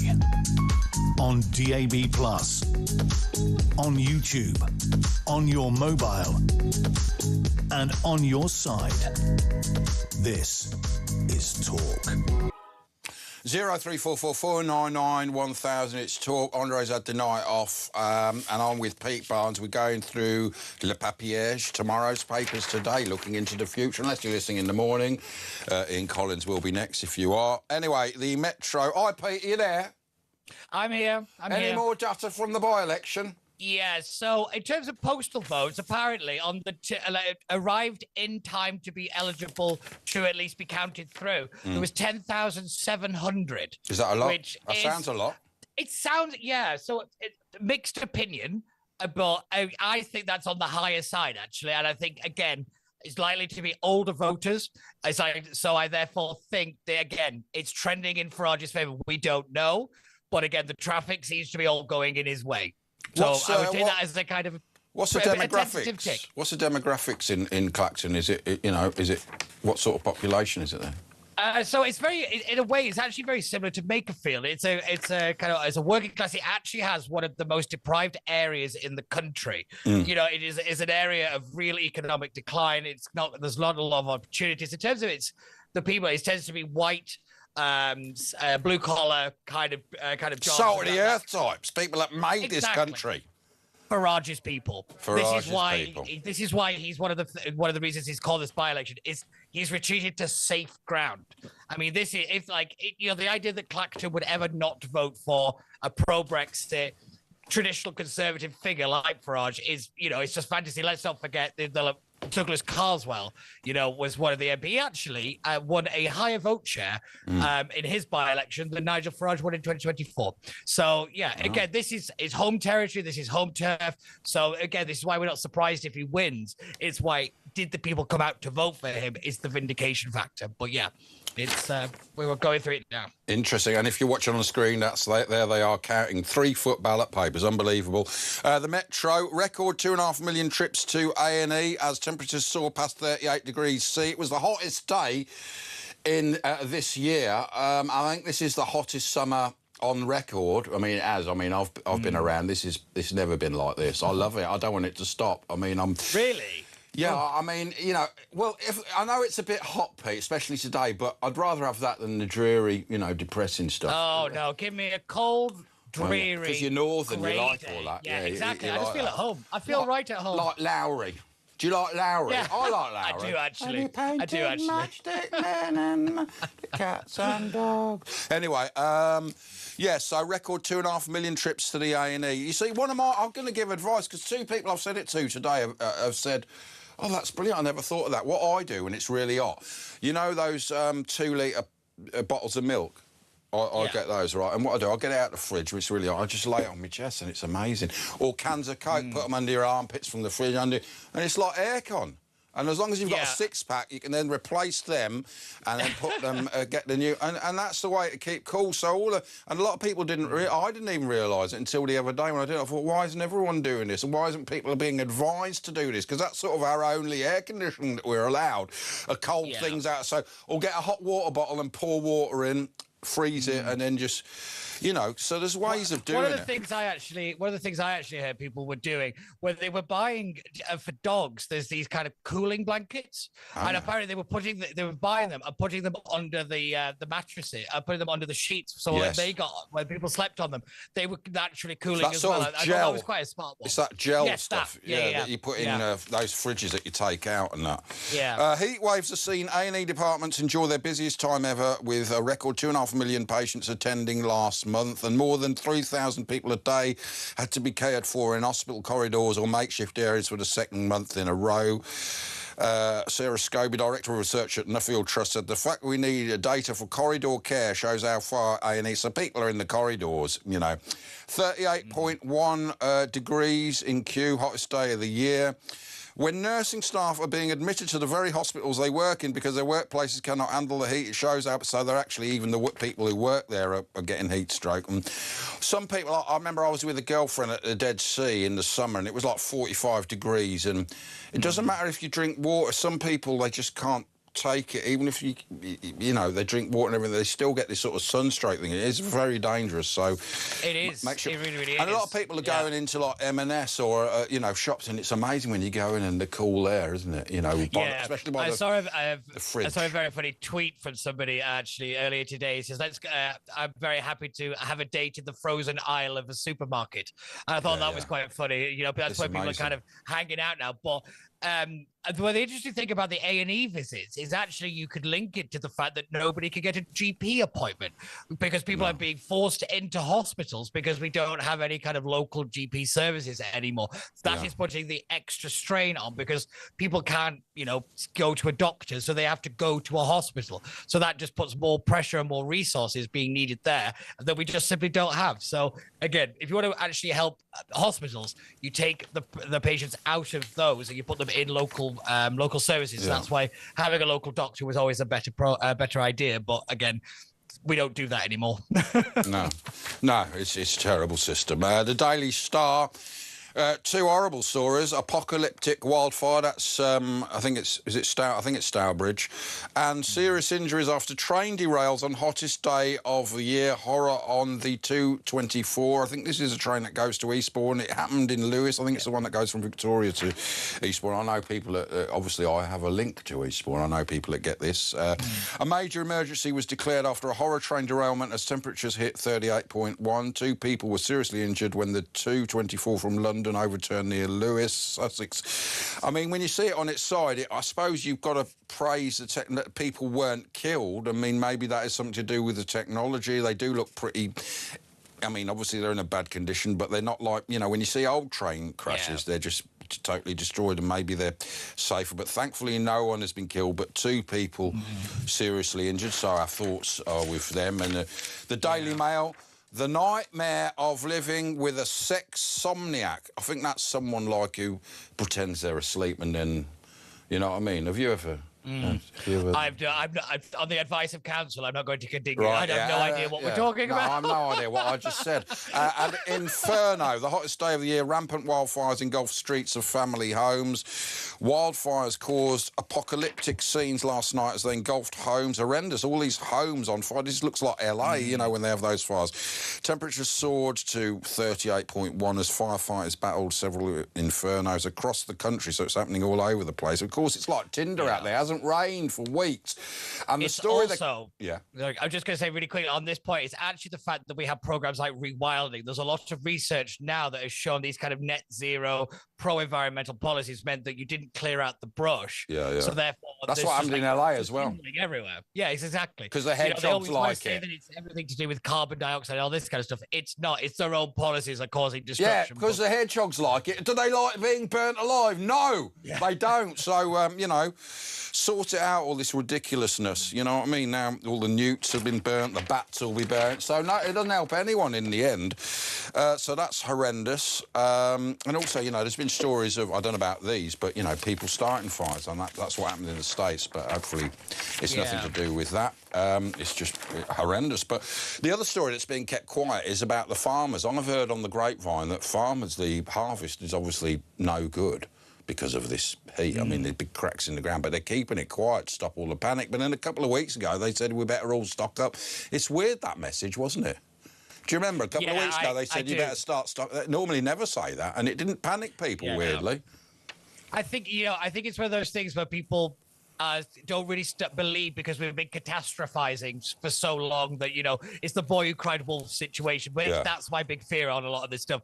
But I will say, you know, what they should have been talking about in that Cobra meeting when it came to the heat wave was actually food supply. You know, our ability to farm, our ability to have our own independent food supply, not to mention the fact we live in kind of tense geopolitical times. Not the fact that hundreds of people are just arriving like on a Sea-Link, you know, rubber boat. I mean, and our population is only increasing through things like that. You know, that kind of stuff is what they should be talking about. But no, apparently making sure that people can't buy disposable barbecues was top priority. But it turns out people don't really care about food. But you affect the bog roll supply. People go mad for it. Oh God.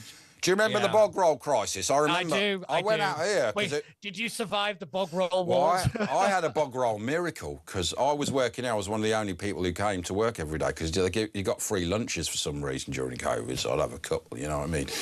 And then I'd go outside and it was. It was a very, very odd time. A very, very odd time. I forgot what were we talking about there about the bog roll.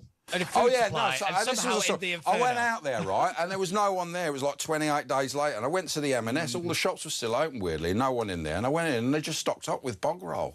And it wasn't even normal. It was the aloe vera impregnated one.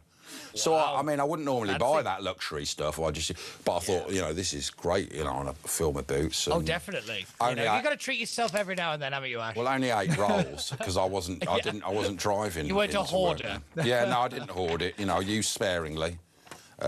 Just on your 28 days later point about during the COVID point, one of my favourite moments of all of that was actually walking down Regent Street, just the middle of the road. Yeah. Because there was no cars around, and I was like, I'm never going to be able to do this ever again. It was just incredible. But I always collectively don't talk about any of that. There is sort of a raised bit in the middle of Regent Street. So you can, but I meant the actual physical road. Oh, right, in the middle of the lane, Well, don't do that at home, you know what I mean? So I remember getting the train, and I had the whole train to myself. I felt like, what's his name, Kim Jong-un from North Korea with his own train. I was running up and down it. It was fantastic. Anyway, we're going to take a little breaky. 03444 99 1000. We've still got papers. We've got The Guardian, The Mirror, The Express, and, of course, The Soaraway Sun. So we'll be back with Pete. 03444 99 1000. It's Talk with Ash, and we'll be back in 2 minutes.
across the UK, on DAB+, on YouTube, on your mobile, and on your side. This is Talk. Yeah, it's talk 03444991000. I'm dressed smart because earlier on I did the show What Just Happened with Kevin O'Sullivan and Samara Gill. It's this panel show. If you haven't watched it, we do every week. And it's big internationally. It goes up to America. They all love us in America on this show. And I play a character called Flash Ash, which Kev made me do, which is like loosely based on me. So that's why I'm all like slick back. Vanessa does a nice job with me hair and stuff and makeup, and I have to wear a tie. Kev makes me wear a tie. So that's why. Anyway, Pete Barnes is here. Hi, Pete. Any more data? Hi, Ash. Yeah, an interesting one I've just been told about, actually. It's in terms of how much Reform spent on one of its campaign kind of mobilization tools, and that's on the postal votes, which is turning out to be quite an interesting factor. Yeah. They spent over 500 quid, which is quite a bit, to encourage people to return their postal vote. So they deliberately were targeting this area. You would never spend that amount of money to make people 500 quid they spent. 500 quid, yeah. So what, that doesn't sound like a lot of money. No. But for this specific thing, it's a lot of money, isn't it? It's quite a bit that you would normally spend. What, flyers on a and that? account. Did they, what do yeah, you mean? but yeah, so the people got the postal vote, and then they were sending out through the letterbox and things, Reform UK, they were sending out reminders to do it. They were actually with a picture of Nigel sort of smiling and that with a fag and a pint. Yeah, apparently the messaging on it was send your message to the establishment. You know, right? This was as though it was a letter to them. You know, that's the line they were going down. And it sounds like that's worked, and they have sent a message. They said, well, we think possibly with a 43% provisional turnout. Yeah, that would give a rough kind of estimation of about 34,000 votes. So this is why it's going to take quite some time. Wow. So that will be, will that, do you think, give a spring in the step to Nigel Farage? Without a doubt. Without this, so far... He walks with a sort of spring in his step anyway, so... Yeah, he reminds me of Tigger from Winnie the Pooh. You know, like, he always seems to be bouncing. He always seems to be very energetic all the time. But yeah, I have to admit, I always thought a few months ago he seemed to be in a bit of a slump, that everything seemed to have piled up on him. And I think this might just give him also that personal boost and that energy kind of like... Well, everything goes up and down, and it's a good timing for it to be down and then coming back up, isn't it? Maybe a bit early. It's perfect timing. If he can turn this on an uptick, I think... You know, what a lot of us who have been thinking this might be the end of Farage potentially and all this kind of stuff, he's still got a bit of the fight left in him. If this could give him that boost, you know. But again, I think it will. We know when we know. Yeah, but it's looking positive for him, but we won't know. If you're listening in the morning, you will know, and talk to Ian Collins about it. In the Daily Express, don't hand out rewards for their failure. Fury as 13 wards companies allowed to raise bills again despite poor performance. Households are facing an unexpected hike in their water bills, with the utility firms accused of being rewarded for failure. Well, they are, and extorting customers. Watchdog Ofwat has given an initial nod to 13 suppliers. I mean, isn't it made up Ofwat by the supplier? It's normally, you know, the poachers running their own thing. Yes. This is a huge problem that most regulatory bodies in the UK are made up of the people who used to work in it. Now, you need the expertise, of course. Or even actually still work in them. I remember they seconded people from British Gas to help with their energy policy. I mean, yeah, there was also a prime example of this happened in the Financial Conduct Authority when there was the whole debanking scandal. You suddenly realised the revolving door of the people that were supposed to be the guards turned out to be the people, you know, who were doing all the debanking, and you were just like, this is the bit where actually Britain needs to get a grip on stuff, because it's how we turn this all around is actually standards. There has to be consequences. We have to fire people. We actually have to have, you know, a raising of the game. And until that point, you know, this is going to continue to happen. I will say on water companies, if you think it's going to be better in public hands over private hands, I would remind you of how bad things used to be in the 60s and the 70s when trade unions had incredible amounts of power. That's where we're wandering down to. Just because these companies are very bad doesn't mean that the concept of nationalisation has somehow been vindicated. No, well, I remember it, my water bill not that long ago used to be about 20-odd quid, a quarter or whatever, half. And now it was 100 quid, you know, and it's going up fast, isn't it?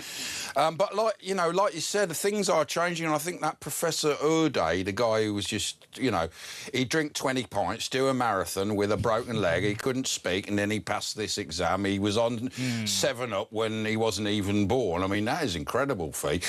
But that's not really the story. The story then went to, well, the bosses at Cambridge and, the universities and academies themselves. But I think that speaks to the bigger thing, because that, the woman who was saying, "Oh, we're so lucky to have him. We're so lucky to have you here." Yeah. I don't know if you saw James O'Brien this week, where he said he felt like a mug for believing him. I was like, well, it's how would you realised. know? You're always a mug. He was the one that backed up that Nick, credible and true, where they accused Lord Leon Britton, and he died without being, without finding out who was exonerated, possibly sent him, it couldn't have helped his health. So he backs the wrong horse all the time. When are they going to realise? But anyway, the epitome, like I was saying, it went from Uday to the bosses at Cambridge to basically universities themselves. But then you see this has been going on for decades, and all the people in this system are now in power. They put up barriers to entry in politics, in universities, and this is why we end up with 230 people, coming on a boat, people drowning. There's thousands of people drowning. I know it's not thousands in the Channel, but there's thousands in the African, in the Channel going from Africa to Europe. Apparently, it's something like 10,000 a year. We don't hear about that much. They even, I read a story, and they threw 60 women off a boat, accusing them of witchcraft and stuff. I mean, it's horrendous. And this is blood on the hands of the authorities that are allowing this to carry on. Apart from what's going on in this country, it's killing people. And horrendous. That toddler on the beach. Do you remember that? That was horrific. Well, they're still saying, still bring them over. They're still allowing it. So I mean, it's quite interesting actually. We always comment that there's no women. It's evil, isn't it? Evil. Yeah, the reason there are no women and children is that they don't survive the trip. Most women get sold off into sex slavery or domestic servitude, and the kids are used for organ harvesting. That's why we don't see them. That's why it's always men. The women and children simply get picked off. The actual human rights crisis is caused by the people who are protecting other people's human rights. So I saw one guy on a boat holding up, he must have been a 1-year-old baby by his arm. Beautiful little baby. And I'm thinking, you politicians are still allowing this. It's horrendous. But the people smugglers, they do that deliberately because you've got women. It's crazy. And now it's cut price. It's how awful they are. It's like 500 quid now. Nature.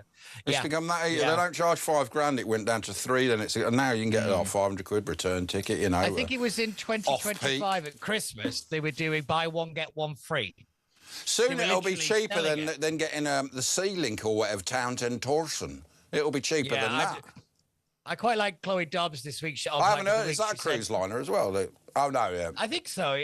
But Chloe, she said that they should get Michael O'Leary in because he knows how, there's people smugglers. He knows how to get more people on a plane. So they might be able to get even the mega dinghies even bigger. And they'll have to pay for the toilets. And a lot of councils are now going to bring in surge pricing at public toilets. We talked about that in what just happened. So, when do more people need to go? It's going to be more expensive to spend a penny, and it's going to be contactless, so old people have got no chance. What's going to happen? Oh, yeah. It's going to be in the Cotswolds, it's going to... Well, what are people going to do? Well, we know what they're going to do. The Sun, the Soaraway Sun, a derailment, pandemonium, horror on the 224. A passenger train derailed yesterday after the tracks appeared to warp on the hottest day of the year. Oh, right, well, that's the first I've heard of that. I mean, I was wondering whether the heat may have played a part. Same. I have to admit, I've been kind of waiting for the reason for this one because I don't know about you. I can't help but notice there's been a lot of incidents involving trains over the last year and a half. Like cancellations and things. Oh, you mean abroad? But also train accidents. They seem to be a lot more.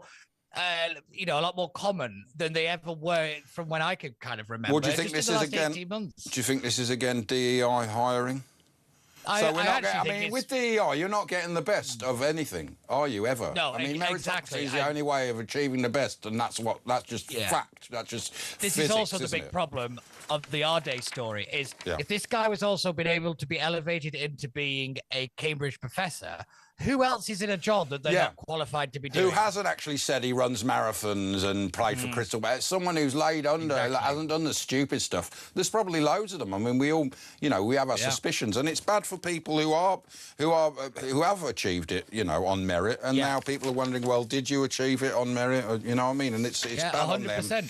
It's terrible. 100%. The people protecting minorities are putting minorities in very dangerous situations. So, again, congratulations. Yeah, well done. The Daily Mirror, Britain on fire. Tinderbox Britain burst into flames yesterday as temperatures hit 38.1, sparking chaos. And this is about Stourbridge in the West Midlands, not far from where I'm from. It was among several fires that broke out across the country on the hottest day of the year. And 150 passengers overturned after leaving the tracks near Lewis. Weather expert Jim Dale, he's a regular. The background to the speed is almost certainly the dry.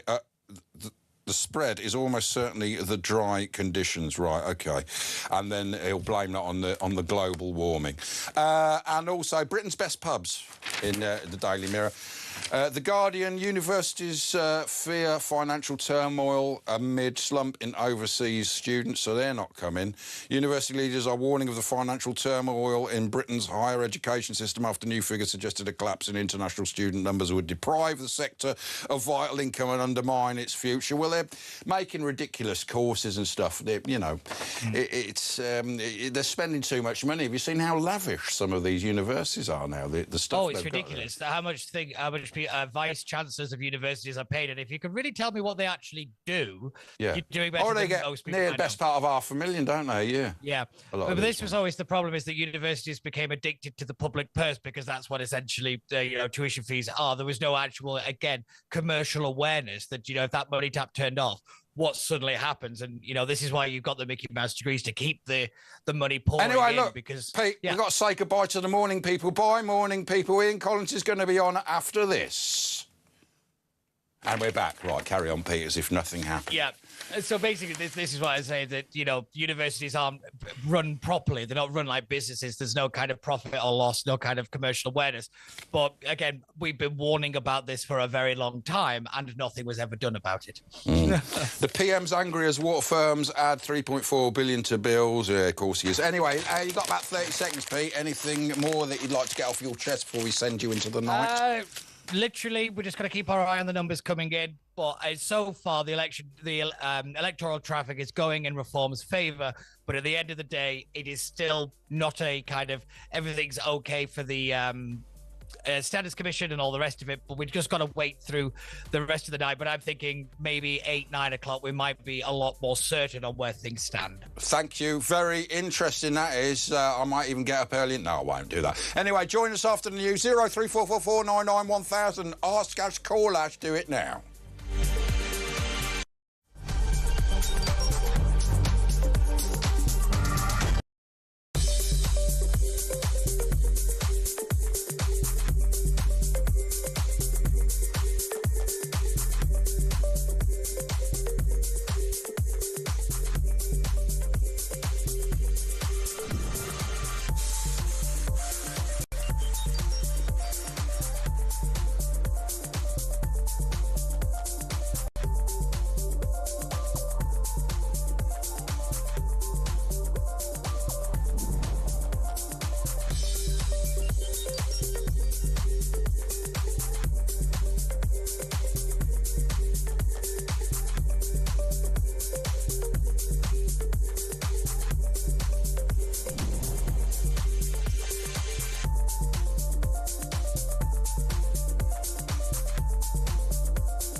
across the UK. On DAB+, on YouTube, on your mobile, and on your side. This is Talk.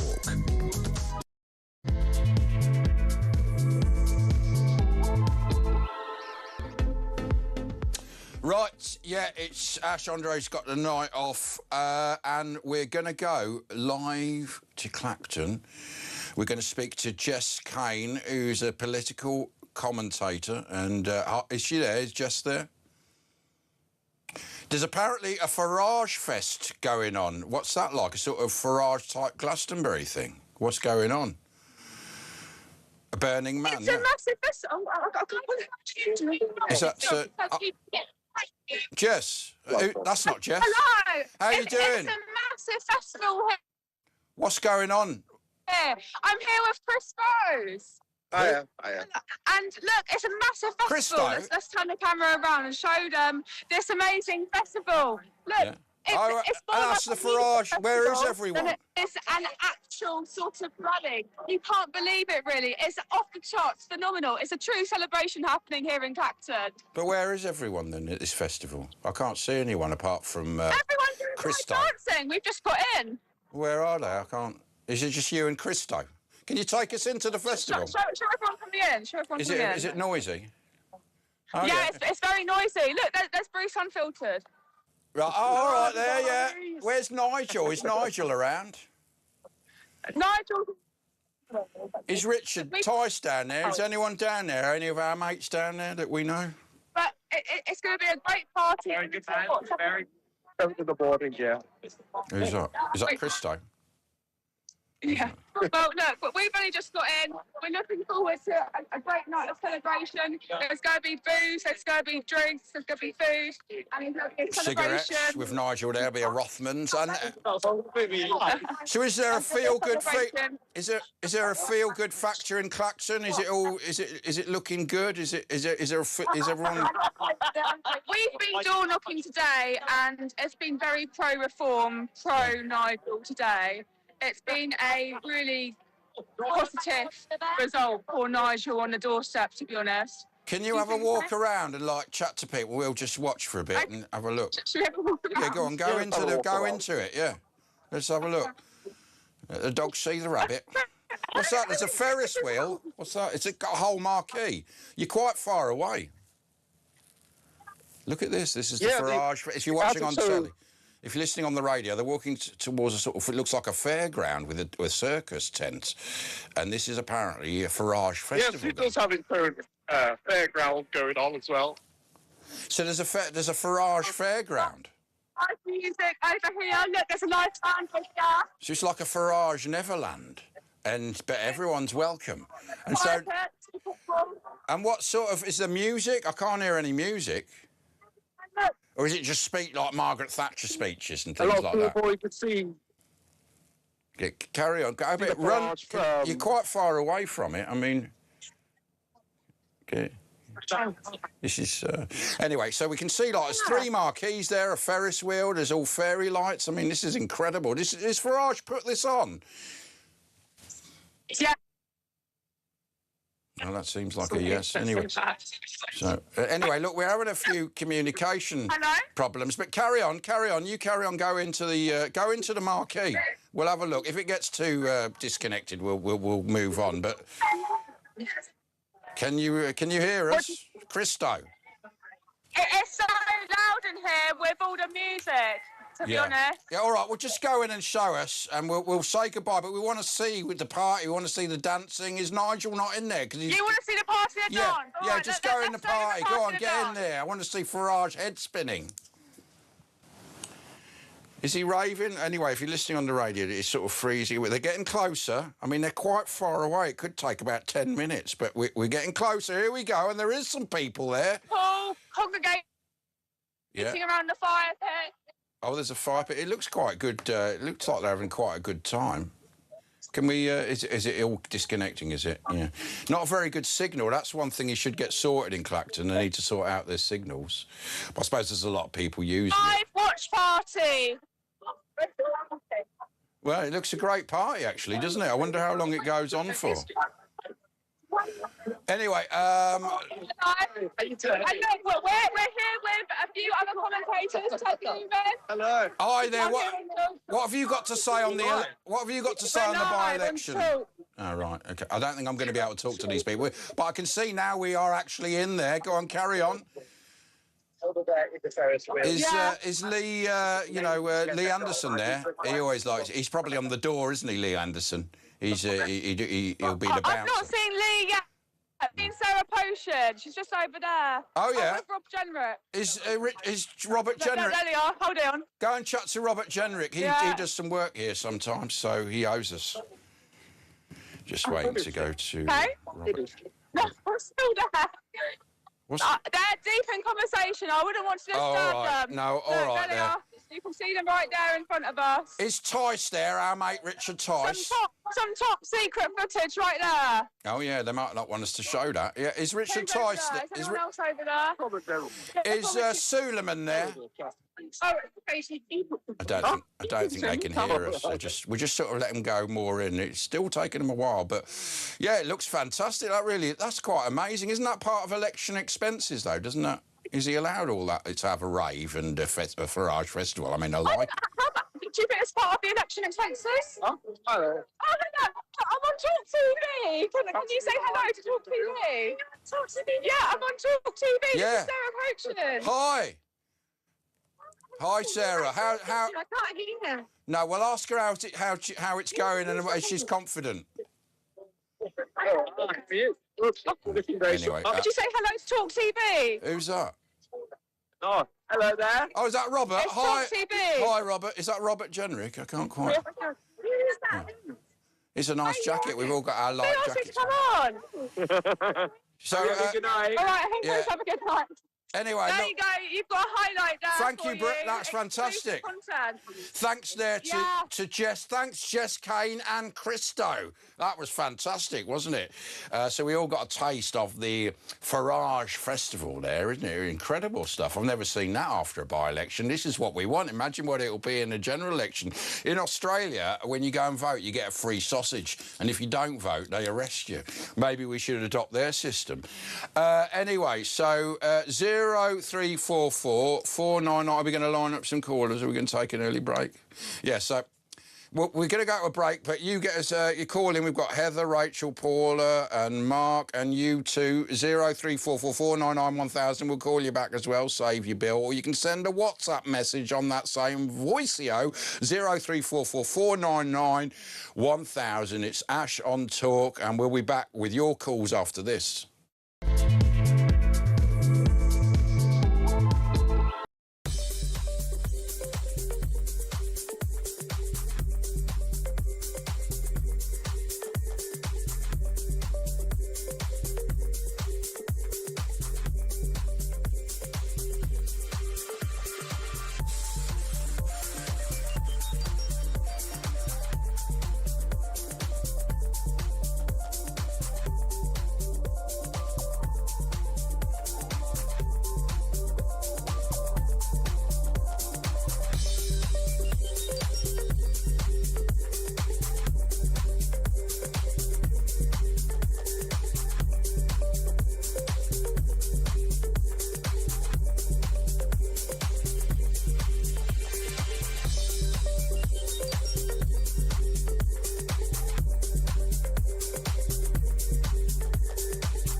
Across the UK, on DAB+, on YouTube, on your mobile, and on your side. This is Talk. Yeah, it's Talk with Ash, 0344 499 1000. We're just going to take your calls now or voice messages. You can text us 87222, text the word Talk. and your message. And at Virtual Ash, if you want to follow me on X, Twitter, and we've already put out a few clips from tonight earlier. We spoke to Claire Muldoon about Edwina Currie wanting to create brothels by the hotel, so these military age. Sexually active people can get the... I mean, I don't know whether she was trying to make a point or not, but she said that on our sister station Times Radio earlier, to talk to Claire about that, and that's on Twitter, and also Pete Barnes talking about the by-election. Anyway, let's go to Rachel in Nottingham. Hi, Rachel. Oh, hi. I've been listening all evening. You are very hysterical. Oh, thanks, man. I mean, I'm trying to be hard-hitting serious. You are funny. I just think, do you know what? Just staying awake all night and thinking whatever anyone's politics are, well, people of a certain politics will listen to this radio station, but you just go, people have spoken, and I think we just nearly need to respect that. You know, you don't have to agree with reform, you don't have to be any particular party to recognise that just as you've been talking to the other people, the supporters are out there celebrating, and they feel they've been heard. And so people are feeling good and confident, you know, around the country, I think, because of this. And hopefully, you know, if it's the result that people want, and it is a kick in the teeth with the establishment, things might be turning a corner, and all the other things happening, you know, that horrible, you know, 230 people coming on a boat, Professor Arde, the DEI stuff, and all this is all coming together at once. And you saw that. They're going to stop self-editing. People are... And you know, it's particularly... They already have, haven't they? I mean, the Ovaltine window has widened. People you've been talking to, young people celebrating. And if anyone wants to disagree with it, and we can... Everyone, but that's why we're here. We're allowed to challenge each other, but... and we can even have a really good laugh about politics, but ultimately, this is democracy doing its job. So well bloody done for everyone that has been on here tonight. And I think as well, Farage has done a service. I know the people are saying, oh, he's taken the mick with the investor, but I think this has actually been a great move for him. And it's, like you said, it's sort of given people hope, hasn't it? Well, maybe. We yet to see you know, I'm a huge fan of Rupert. I love Rupert. Don't mind Nigel. Of course I don't. But I love what he's done. You can't dispute people that are just trying to do something good and bring back democracy to where it should be. And I honestly, I just loved hearing you talking to young people and them having it gives me hope. It gives me hope for if ever I have grandchildren or. Have you got? So you've got kids. How old are your kids then? My son is 15. Right. I'm an old. This is crucial. And what is his views? What's his political views? Because a lot of young people now are seeing the future and saying we want to have what you had and your parents. Are they going towards the reform, and are his mates and that looking? He is, and you know, if we want to talk about diversity, my son has the most diverse group of friends. Yeah. And they all sit. I watch them study. He's a little bit nerdy, but he's a great nerd. Yeah. And he'll talk about things to me and just go, Mum. And I'm like, I've been self-editing for years, going, no, we can't say that, and we shouldn't say this, and we shouldn't say that. And he actually introduced me to Nigel Farage. Again, he watched him on Celebrity Get Me Out of Here or whatever. Oh yeah. That did bring him into that was another great. He has great ideas, doesn't he? He said, Mum, this guy's really cool. And I was a bit kind of, you know, trying to be a virtue signalling person like most people have, just self-edit and just think, oh, I've got to be a good person all the time. I must be this, I must be that. And I just think, you know, you can see that they need this, and young people need it. You know, I sit there with him when he was little, well, not little, but you know, I'd sit there going, Andrew Tate's not our mate, Andrew. And we do all this kind of talking, and then I think, you know, as a single parent with a young son, I look going, oh my God, how are young men, particularly, just being completely marginalised, thrown to the side, like their lives don't exist. Yeah. Sorry, I'm going on one. No, you're right. I mean, they said, isn't it 27 people foreign for every one British person is getting a job? I mean, it's really unbelievable how many actual British kids have got jobs in the last year. I saw the figures, and it was, like, really low compared to, like, when we were younger and people had Sunday jobs or Saturday jobs or paper rounds. I think because we're also self-editing all the time. We go to bed putting our heads on the pillow going, oh my God, am I this? Am Did I I that? say Am that? I, I shouldn't have said am I, that. Yeah. oh my God, and do I really think? Do I really believe this?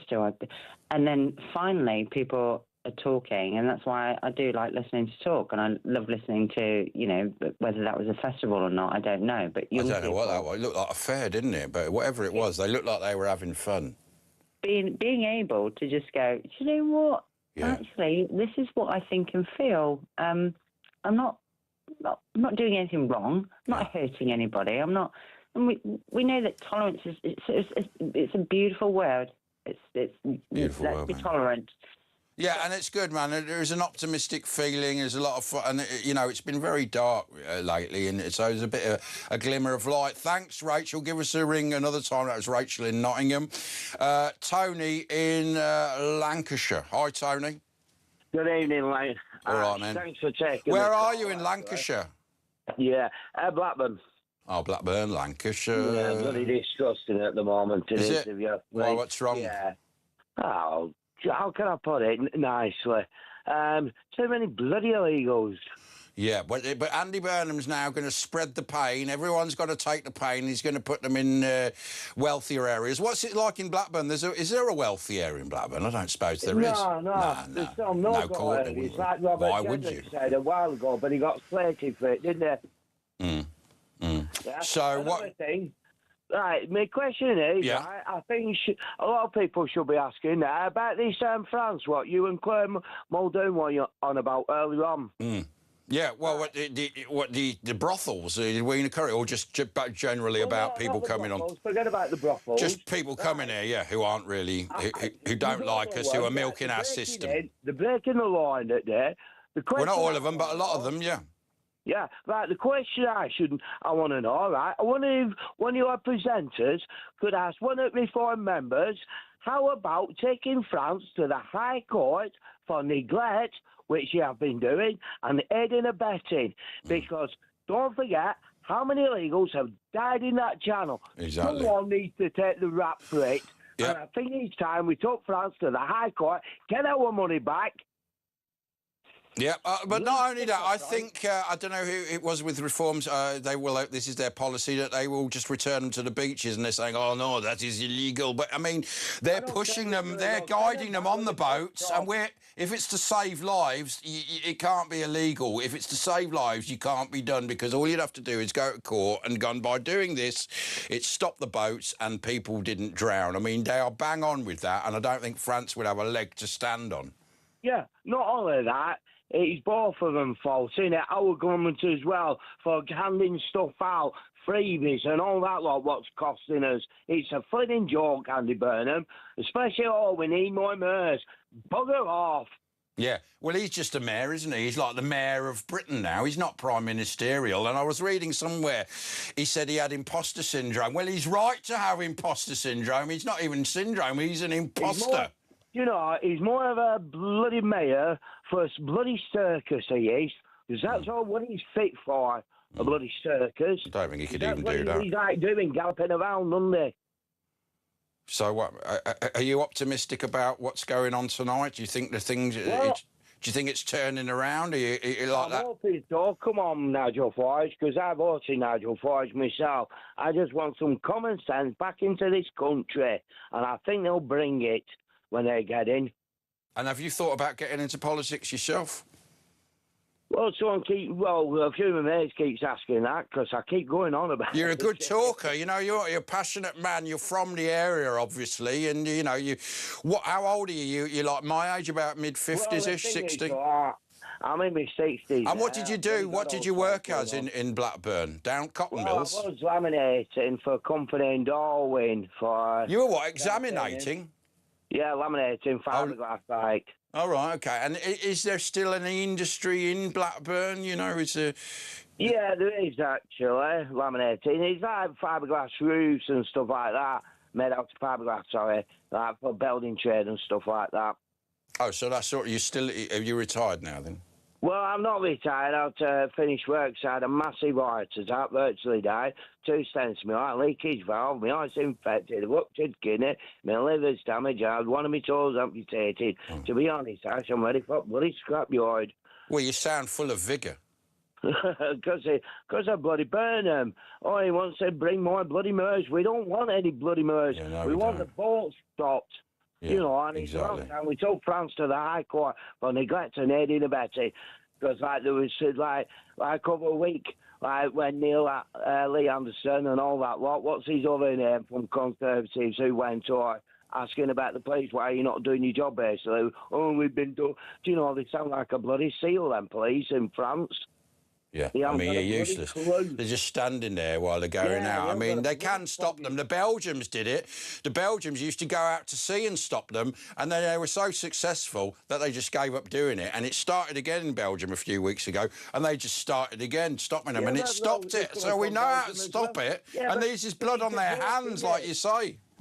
Do you know, it's a joke because they're coming from there as well, Belgium, plus France, where else? Bloody Pakistan, India. We give bloody money to... Now, that would be a long way, wouldn't it, to come on from there? But they are coming through the land and up there, yeah, they are getting... Well, yeah, but I won't put it bloody past them. No. Because our government gives them bloody freebies. Well, it's not freebies, it's our tax money. It's our money, yeah. Thanks, Tony. Anything you want to say before we move on? Because no, I just feel better again. Did you feel better now? You got it off your chest? Yeah. Nice. Well, look, give us a ring again, Tony. That was fantastic. Tony in Lancashire, passionate man, born and bred in Blackburn. And if you need fiberglass roofs, it's still thriving up there in Blackburn for your fiberglass roofs. Let's see. Let's speak to Cindy, who's in Pigeon in Michigan, where it's still Thursday there, isn't it? Because of the sun and I don't know, the stars and that. It's still Thursday. How are you, Cindy? I'm so good. And Ash, I want to say you're doing such a fabulous job. I've been so entertained. Oh, yeah, good. you're handling the ship. You are. Yeah, I am handling it. Yeah, thanks, man. Now, you called in about Edwina Currie. Do you know about Edwina Currie? Yeah. Did you know Yeah. The brothels. I think that's so... Oh, my God, she's insane. Brothels? But in America, you have legal brothels. I remember in Nevada and stuff. Vegas in Nevada, yeah. I think it's... And you used to be a webcam, didn't you do... Yeah, I didn't do anything like in person. No, it was all just behind a screen. Yeah. So what's your view on it? Because, you sort of, well, you haven't done that, obviously, but, it's just unsavoury, isn't it, to think about that? It's below the United Kingdom. You are so above that. Yeah. And I have a suggestion. I one day want to do the paper review with you. Oh, okay. I would love to. On Zoom. Can we do that someday? Yeah, of course we can, yeah. If someone doesn't turn up, we'll get you in as a substitute. Or maybe we'll just get you in anyway, something going on in America. Yeah, I think that would be great. It would be. James Whale used to do, remember? Yeah. It was fantastic. James Whale, fantastic, man. He'd be happy about tonight. It would be interesting to see what he would say. Edwina Currie, we had her daughter in, me and James Whale. We had her daughter in once, Debbie Currie, who's like the spitting image of Edwina Currie, but obviously like 25. No. Yeah, and she came in, right, and she'd just done a song, like a sort of pop song, like a Stock Aitken and Waterman, and she had a picture with fried eggs on her breasts, covering, because Edwina Currie was famous for a salmonella scare and all this. And then she did a song, and we promoted it and everywhere. And then about a few weeks later, there was a Cook report, Roger Cook, who was this investigative journalist, and he used to do great shows, but he did one on the record industry. And this is how easy it is to get someone in the charts. And basically what they'd done is got Sunita, who was a proper, singer in the old days, and she'd done it, and Debbie Currie had mimed to it, and they sort of made it go in the top 20, and this was Roger Cook. It was one of the weaker Roger Cooks, to be honest. Not as good as when he confronted the gangsters at the Costa del Sol, or the antiques dealer who beat him with the metal bar, and he was like, "Why you are hitting me with a metal bar? Why are you doing that?" As he's getting hit. Right, he was brilliant. Oh my God. Sounds like a soap opera. Yeah, but then he thought he'd scammed us, but we didn't really care. We knew that, you know what I mean? He didn't really... He thought he'd been clever. But anyway, Roger Cook, fantastic. Oh my God. You know what? I adore you, And your hair looks so good. Well, do you ever watch What Just Happened? Because it's big in America. And it's a show I do with Kevin. Yeah, I watch it all the time. Well, Kevin O'Sullivan. On Saturdays. Yeah, and Samara Gill's a panellist. Kevin hosts it. And it's big in America. It's one of the biggest shows. Sometimes we get 1 million views on one show, and it's often around 250,000. So it's quite big. So that comes out. Well, it's going to be on Talk tomorrow, I think, just before our show at 10 at 9 p.m. And also then it'll be on YouTube, which is when it really picks up after that. And also I do a show called... Have you watched Grumpy Old Men, the show I do with Mark Wogan, Jeremy Kyle and Steve Denyer from Virgin Radio? You're so lucky. So that's quite good. Well, it is really good. You are so fortunate, you know that? Why? Well, I love this job. I mean... You have such a great job. And no, but I mean, it's a hard work. Doing this job is like...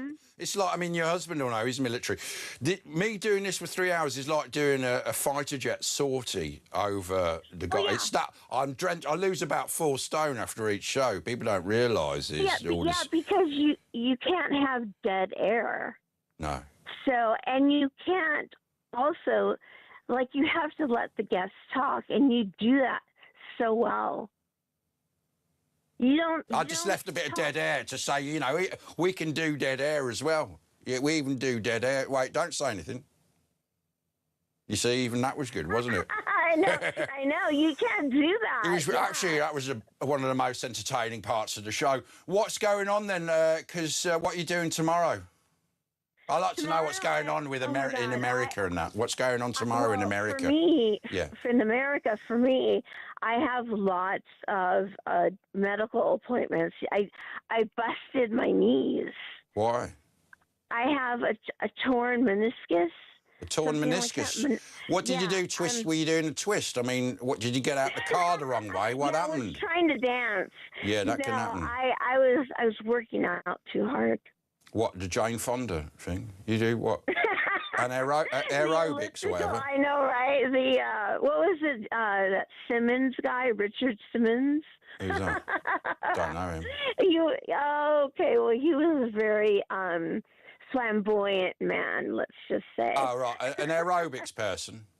Yes. Did you used to do that with leg warmers and all that? Yes. Do you remember the TV show Fame? Yes. Fame. I was thinking about that today, and I was thinking it was an amazing series because, you know, the people in it, like Linda, the dance instructor, was a real dance instructor. Mr. Shirovsky was a real musical. He made, you know, musicals and stuff. Leroy Johnson was a real street kid, and so it was all, they were all real, and it made it all very... Yeah. It was brilliant. The talent was totally real. Bruno Martelli. Anyway, Cindy, I love you. Thanks, Cindy. I adore you. Oh, thank you. And listen, it's great to hear from you. That's Cindy in Pigeon, Michigan, our American correspondent, and maybe we'll do the papers with her one day. 03444991000. We got Cyrus. Wasn't he in the Warriors? Warriors come out to play.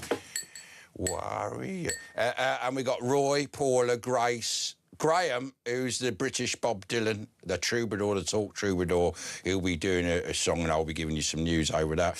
Heather and Mark. And you too, and give us a voice message as well, 03444991000 at Virtual Ash at talkTV, and we'll be back in, we'll reconvene in a couple of minutes.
across the UK, on DAB+, on YouTube, on your mobile, and on your side.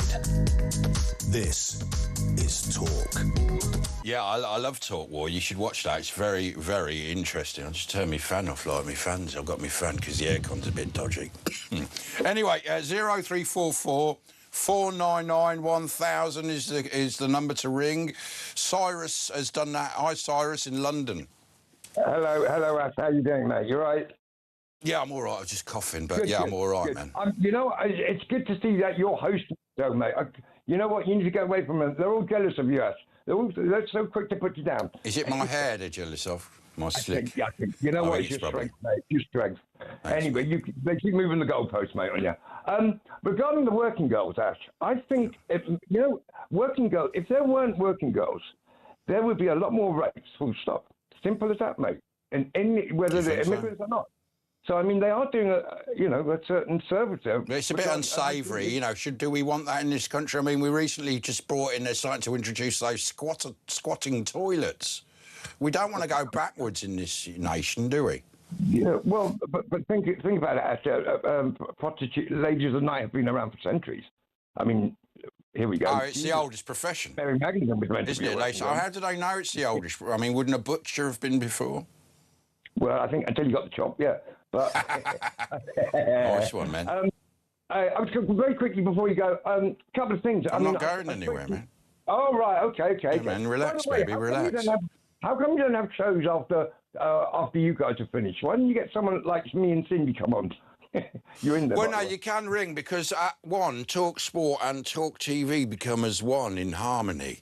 And we never know, that might change in the future. But of course, you've got the great Paul Ross, and you can ring him. It's a different number. Go put what you'll hear it. He'll give it out. I can't remember it. I used to work there. I launched Talk Sport with this finger, or it might have been this one. I can't remember. But I was. So that was, but yeah, you can give Paul Ross a ring because he doesn't just do sport. He's got the most amazing brain. He knows everything. In fact, the other day I said something and he didn't know it, and I was really proud that I knew something that he didn't know because he's one of the most well-read guys, film expert, culture, a bon vivant, a gourmet. You know, it's incredible. If you like something, you go to it. Yeah, that's simple as that, isn't it? Yeah. Very quick. I was going to say a couple of taboo subjects here. Raising money, instead of increasing everybody's tax, which is just going to be a big flop anyway. I think I've talked about this before. If you legalise drugs and the government and they taxed it, like alcohol and tobacco. I agree. You know where you go. Right, there you go. No, I agree. I remember the Professor Nutt, who's the foremost expert on drugs in the country. Right. He did a chart, he did it for the Labour Party, and then they didn't like what he came up with as an expert and sacked him. And he came up with a chart of dangers, and number one was alcohol. I mean, I think we know alcohol it kills people. I've had mates who've died they just have a couple of... I had one mate, he only had a couple of pints a night. He died in his 40s. You don't know if it's going to affect you. Some people can drink pints and champagne like Churchill and live to 90. But most murders are done by people that are drunk. Most murdered people are drunk. A&E, 90% of it at the weekend is drunk. It affects other people apart from the person taking it more than any other drug. I mean, and people don't even consider it a drug. And like you say, if you legalise the things, obviously, with things like heroin and cocaine, that comes under medical. You wouldn't just be given it to take. You'd have to take it under supervision, and that's what they've done in countries, and it's been successful. Marijuana, as Peter Hitchens said, it causes problems. Every crime is... sorry, I'm talking. Yeah, no, you're right. You're right. I was right. I was saving you talking by just saying exactly what you probably think. Well, there you go. Stop copying me. Anyway, Sorry, what I was going to say, but if you, you would take away the gangster element. You wouldn't stop people. Of course you would, and you'd bring tax in. Well, everywhere it's happened where it's legal, it's been, I think, pretty successful. I've got a mate lives in Oregon. And the thing is, when they made it, they decriminalised it here for about a year. And use between 16 and 24-year-olds dropped quite a bit. And because it wasn't cool anymore, you know what I mean? Because it wasn't illegal. Kids think they're cool now because they're doing it. And they're starting at a young age when it's very dangerous. But obviously drugs are illegal and you shouldn't do them. Apart from alcohol, which is perfectly fine. But you would stop a lot of crime, I think, as well. Of course you would. I mean, all this knife-throwing gangs. Because I was speaking to a mate who knew armed robbers, and he said it takes a lot of bottle to be an armed robber. You don't need bottle to sell drugs. Well, you know what? I mean, the thing is, you know, the people do die, unfortunately, from this thing. So they always leaves a paper trail. I mean, but you know what? Exactly, the quality. I mean, that's a good point. We had a caller on about 10 years ago. It was me and James Weld in this studio. I think it was in this. So it was less than 10 years ago. And he called up and he was just talking about something else. And he started coughing. I said, "What's wrong?" He was only about 40 odd. And he said, "Well, about 10 years ago, there was this cannabis going around with sort of sand in, and what it was actually the crystals that they use in the white lines on the road, and what people were doing who were growing it was spraying it with that stuff, so the weight increased, and then it was all in there." And this guy, he was in his 40s, he said, "Yeah, I've got emphysema from this stuff when I smoked when I was like 20, and I'm actually got about 5 years to live." And this was one guy, and imagine how many other people, because there was a lot of that going around at the time, and this is because it's illegal and people adulterate it. So the government were in control of it. They tax it. They make sure it's clean, and you can pump the money back into rehab or wherever the money, and it'd be a huge revenue. Anyway, yeah. There was one more thing, if I got time, or... Yeah, go on. Yeah, of course, yeah. Okay, I wanted to go again about the point of the immigrants coming over and putting them to work on the British farms. I keep beating on about this. On the British what? On the farms. On the farms, yeah. Yeah, because, I mean, the British farmers are in a lot of trouble. On paper, they look like them, but, I mean, like I think you mentioned the other night, that the profit on a pint or a bit of wheat or whatever, it's absolutely minimum. It's nothing there. Also, there's a drought at the moment. I mean, the land's just totally cracked, and they're keeping it quiet. But a lot of farmers, the grapevine, well, there's no grapevine because is that the harvest is bad, man, and it would be, wouldn't it? I bet it is. I bet it needs to be coming in a bit early. But like, that's a huge workforce out there. I mean, the thing is, then you go back to human rights about minimum wage. Well, the thing is, you can't put them on minimum wage if you want to compete. You do piecework with fruit and veg, don't you? Isn't that what they do? So if you pick this many, you get this much. But I suppose there has to be a minimum. But they do pay them well. I know the fruit pickers, they're on about 15, because it's a skilled job, and they used to get a lot of people from Eastern Europe, and they'd pay them quite well, and they'd give them accommodation. So they'd come like the hop pickers used to. There you go. You're killing a few birds with one stone. You put them near the farm where they can build up their own community. They're paying their way, so there's no money coming out of the government to pay their way because they're earning a couple of quid or whatever it is. After a couple of years, if everything's all right and you do things by the book, then they get the papers. That's fair enough. And then the British farmers can compete. How can we buy produce abroad and when we can grow over here? It just doesn't make sense, man. It really doesn't. The whole logistics, everything of it. It's infuriating. I feel so sorry for them. So if you could compete with a massive workforce out there, put them a couple of quid an hour, house them near the farms where they got their own land, they're away from villages, that's keto, etc. There's a lot of pluses to it. I think it could be worth looking into. Well, thanks, Cyrus. And also, with the AI and robots, there's already the technology around that can do the farming 24 hours a day, and it will monitor the ground everywhere, make sure there's water here, water there. And this is why these big, like Black Rocks, are buying up all the land, the agricultural land. You remember Bill Gates came over. Basically, what these big companies, mainly American, they're buying all the stuff that is essentials for people, food, property. They're buying residential, so they're going to take over the rent, have a monopoly or oligopoly on it. Same with fruit. So this is what's happening. And farms now, there already is the technology that they don't even need people. So this is very worrying. Anyway, that was Cyrus from the movie Warriors. Let's speak to Roy in Hampshire. Good evening, Ash. How are you, mate? All right, man. How are you, Bubba? You all right? Yeah, I'm all right, fella. I just want to congratulate you on your show tonight. One of the best you've done, mate, since your old mate's been gone. What, James Whale? Yeah. Thanks, man. Yeah, it's been a great show, mate. I think he would have enjoyed the show. He would have been shouting "shut up" at the radio, but in a nice way, loving way. He's a gentleman and a scholar, mate. He was. He is. Well, who knows? My weekend watching your shows, mate. Yeah, man. So have you enjoyed it tonight, have you? You've been watching all night? Yeah, there's one thing I just want to talk to you about, mate. Yeah. Andy Burnham, and he wants to put immigrants in the posher areas. Yeah. What about Park Lane, mate, and the Euston Road? No, you're right. And also, there's a lot of very amazing luxury property worth millions that are just bought as sort of stocks. There's no one living in them. They're bought by, you know, people abroad as sort of a safe place to get them. And there's all those properties. Why not put them in there then? Yeah, exactly. They won't do that, though, because, you know, we know what they're like. Mate, about 3 years ago, there was a police programme on, and a sergeant there, he used to nick the, what do they call those things that go up and down Oxford Street? Pickpockets. Like a chariot. And they were charging punters. Oh, the rickshaws. Yeah, they would charge it anyway. He stopped all that, and he got Park Lane cleared. Yeah, but they're still around. They're still ripping off tourists. They take you for a bit and then they go, that's 80 quid. But why don't you, in Park Lane, mate, you've got the Grosvenor, you've got the Dorchester, you've got the Hilton, and there's a few more down the tail end towards Hyde Park. Why don't they stop paying all their money to the council until they shift them? Are you a black cabbie? You sound like... I used to, mate. You've got that black cabbie accent, and the way you said the names, I could tell. Yeah, but I used to do a bit of work, a bit of chauffeuring, mate. I used to do a bit of work for the American Embassy. Oh, yeah. And a lot of them used to stay at the Grosvenor, a lot of it when they came over. And I used to run them about. Yeah, I was at the Grosvenor actually not that long ago with the Trick Awards, and they did a lovely, at the start of the show, they did a lovely memorial for James at the start of the event, which was really nice. It was in the Grosvenor, in the biggest hall in London, isn't it? The biggest ballroom. Yeah. Did you take any famous Americans, you know, like any presidents? No, I don't suppose you would have. I had I forget what they call him, the Secretary of State. What, Madeleine Albright?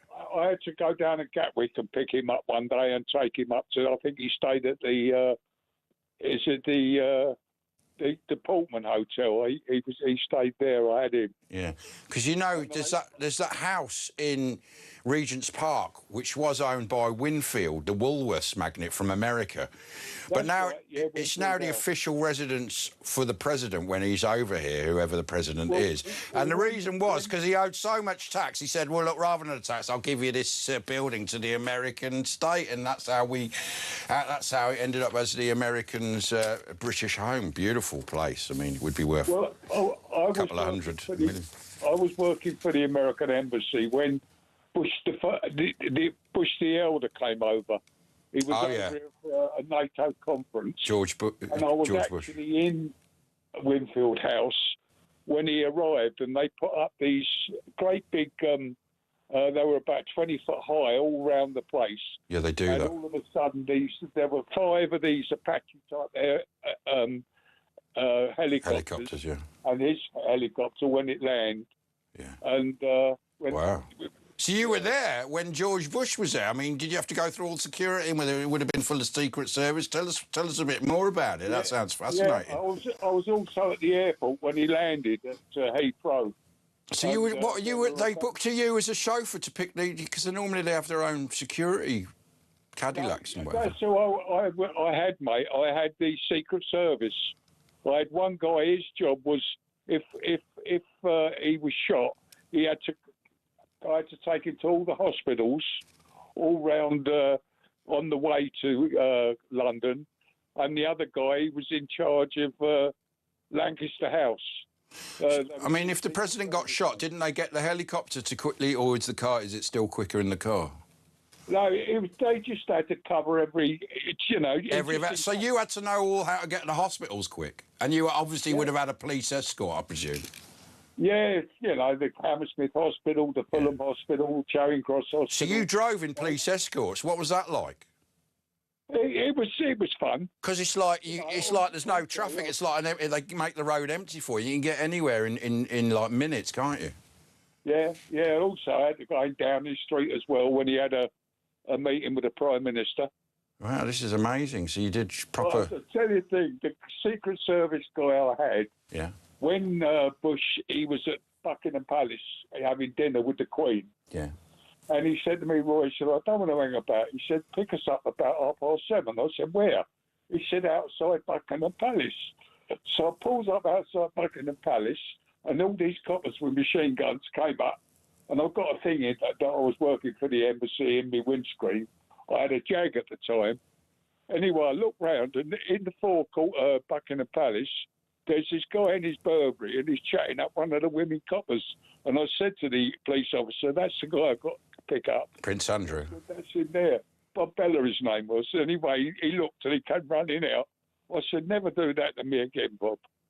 Yeah, Wow. I had all these coppers with machine guns. So that's because it's quite funny, isn't it? It sort of gets a bit informal. I once went to a prime ministerial thing, and the actual top security are quite sort of weirdly they're quite friendly, and they do that to sort of, like when I went in, there was different layers of security, but the top security guy was sort of, all right, mate, how you doing? He was obviously reading you, so he's sort of pretending to be, but he's going, well, I'd forgotten my passport. You had to take your passport, but he was able to see from his skills I was all right, and he went, yeah, it's true that, but you could see he was a proper security man, you know, these guys. Well, that's amazing, Roy. That's all these, you'll have to... Well, I'll tell you another thing. Well, you've called us before, you've never mentioned this.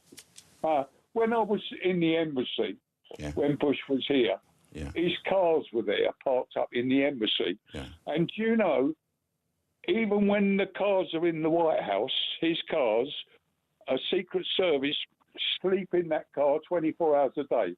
If it's not being used, they don't leave that car. Yeah, well, it does make sense. In the embassy, and this Secret Service guy, he got out, he was just sitting in the back seat with his feet up reading the paper, and he got up and he opened the boot and he showed me all the oxygen that they had in case it was gassed or anything. Yeah, there's somebody in that car 24 hours a day, even when it's in the White House in America. It makes sense, doesn't it? I mean... just in case somebody gets in it and plants a bomb. Well, yeah, exactly. I mean, the IRA bomb at the Grand Hotel was planted about a month before or 3 weeks before it was set, you know what I mean? So, and now I know when a Prime Minister's going somewhere, they send people a week or two early and they're constantly checking and looking around. So it's unbelievable. And then just before, when I went to this thing and it was Theresa May was Prime Minister, just about 20 minutes before she arrives, because you've gone through all these little spaniels come in and they go all over, all around the room, sniffing everything. You know what I mean? This is obviously looking for explosive, but this happens about half an hour before the Prime Minister arrives. Yeah. Anyway, Roy, thank you. What? God bless you, mate. God bless you, Roy. That's Roy. That was very interesting, wasn't it? Finding out about Winfield House and the American Embassy and those little anecdotes. Very interesting. But now it's time for our troubadour, Graham, from Norfolk. Graham, what have you got for us tonight? He's a troubadour. He comes up with political songs. What are you going to still sing to us about today while I give you a... It's a sing songs, very powerful song. Yeah. It's a devil-type song. Isn't that for us to say if it's powerful? It's a bit presumptuous for you to tell us you've got a powerful song. We should be the judge of that. Yeah, what's it about then, Graham? What's it about? Don't start yet. What's it about? It's about the devil and about how he lives his life. How he does what? How he lives his life in hell. OK, here is Graham's song about the devil and how he lives his life in hell, and I will give you a story over the top. Away you go, Graham. What? Devil? I'm the angel of death. I'm the evil spirit. I'm the devil. Keeper of hell was present. God of hell. Every year, doctors at a hospital in China's Yunnan province treat hundreds of people arriving during the months of June to August feeling dizzy and disorientated, saying the same thing that they have seen tiny elf-like figures prancing around. I'm the heavenly beast, a maniac, a lunatic, psychotic. I'm the devil. I'm the prince. The cause of these hallucinations is an earthy-coloured fungus that turns blue when sliced apart. Lanmao asiatica is a mushroom that grows in Yunnan, southwest China. I love you all. I'm the angel of death. All of the patients claim to see little people or animals moving around. They saw them on their clothes when they were dressing and saw them on their dishes when eating, researchers wrote in a 1991 paper. And the might of Adolf Hitler. Well, I'm the devil. The hallucinations were even more vivid when their eyes were closed, and the worst affected felt that the mountains or buildings surrounding them were pressing down upon them. Subsequent studies... that the devil? Have so far failed to identify the psychoactive ingredient that causes people to experience such strange yet consistent visions. When rodents are given extracts, they too become hyperactive, then slump into a daze. Damn the devil. I'm a woman of man.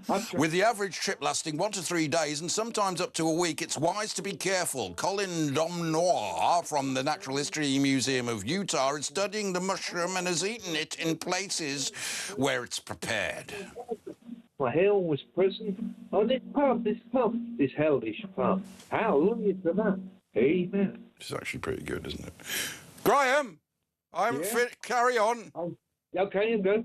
What the devil? I love you. He was at a mushroom hot pot restaurant where the server set a timer for 15 minutes. Damn the devil. And then said, don't eat it until the timer goes off, or you might see little people. The devil is back. The devil returns. Yeah, we're finished now. He's going to get you. Graham. Beware. Graham. Oh, yeah. Graham. Yeah. Can you fade it out, like? I'm the devil. Sayonara to everyone.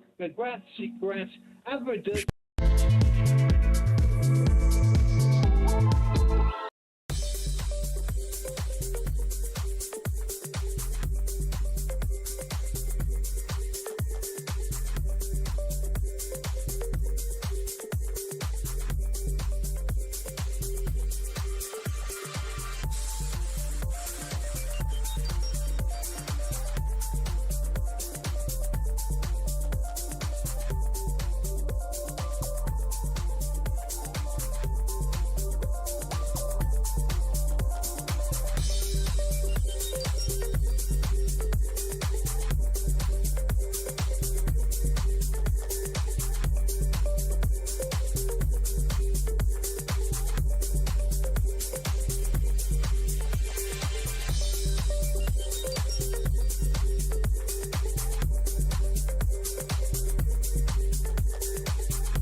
Across the UK, on DAB+, on YouTube, on your mobile, and on your side.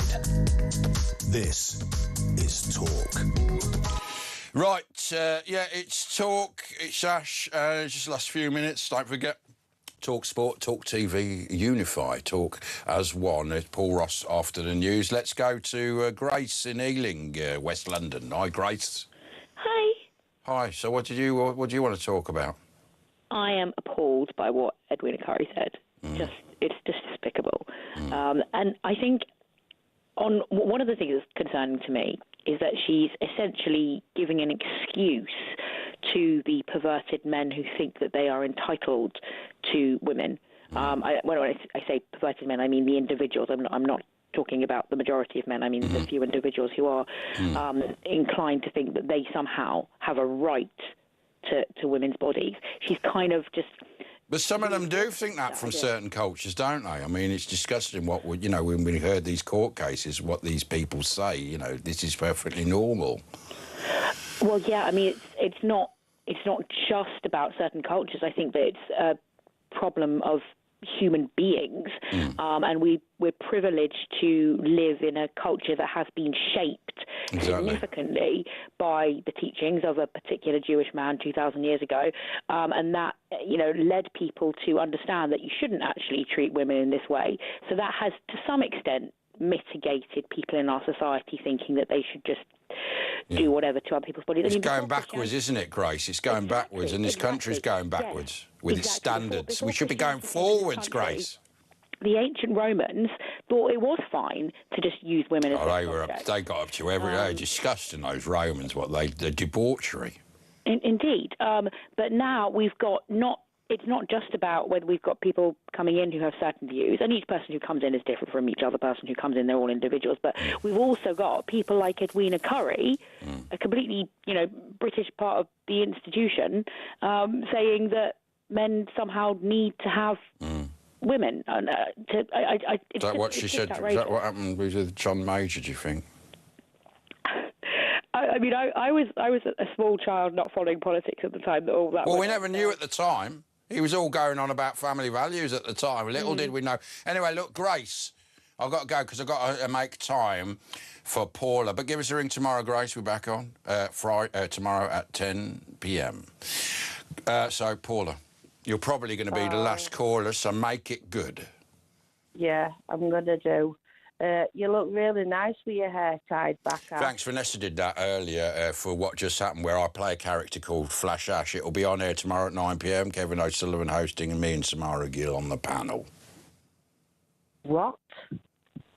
But What Just Happened tomorrow from 9 p.m. Kevin O'Sullivan presents it, me and Samara on the panel. Have you not watched? All right. Well, I'm not interested in that. All right, well, look, you've got a minute now. You've used a minute up, and now what are you going to say? We've got a minute left. I only watch you. Yeah, no, well, I'm on that. I'm Grumpy Old Men. But anyway, you've got less than a minute. What do you want to say? I want to say, I understand that James's granddaughter was on last Ella was week. on. She's climbed 3 mountains.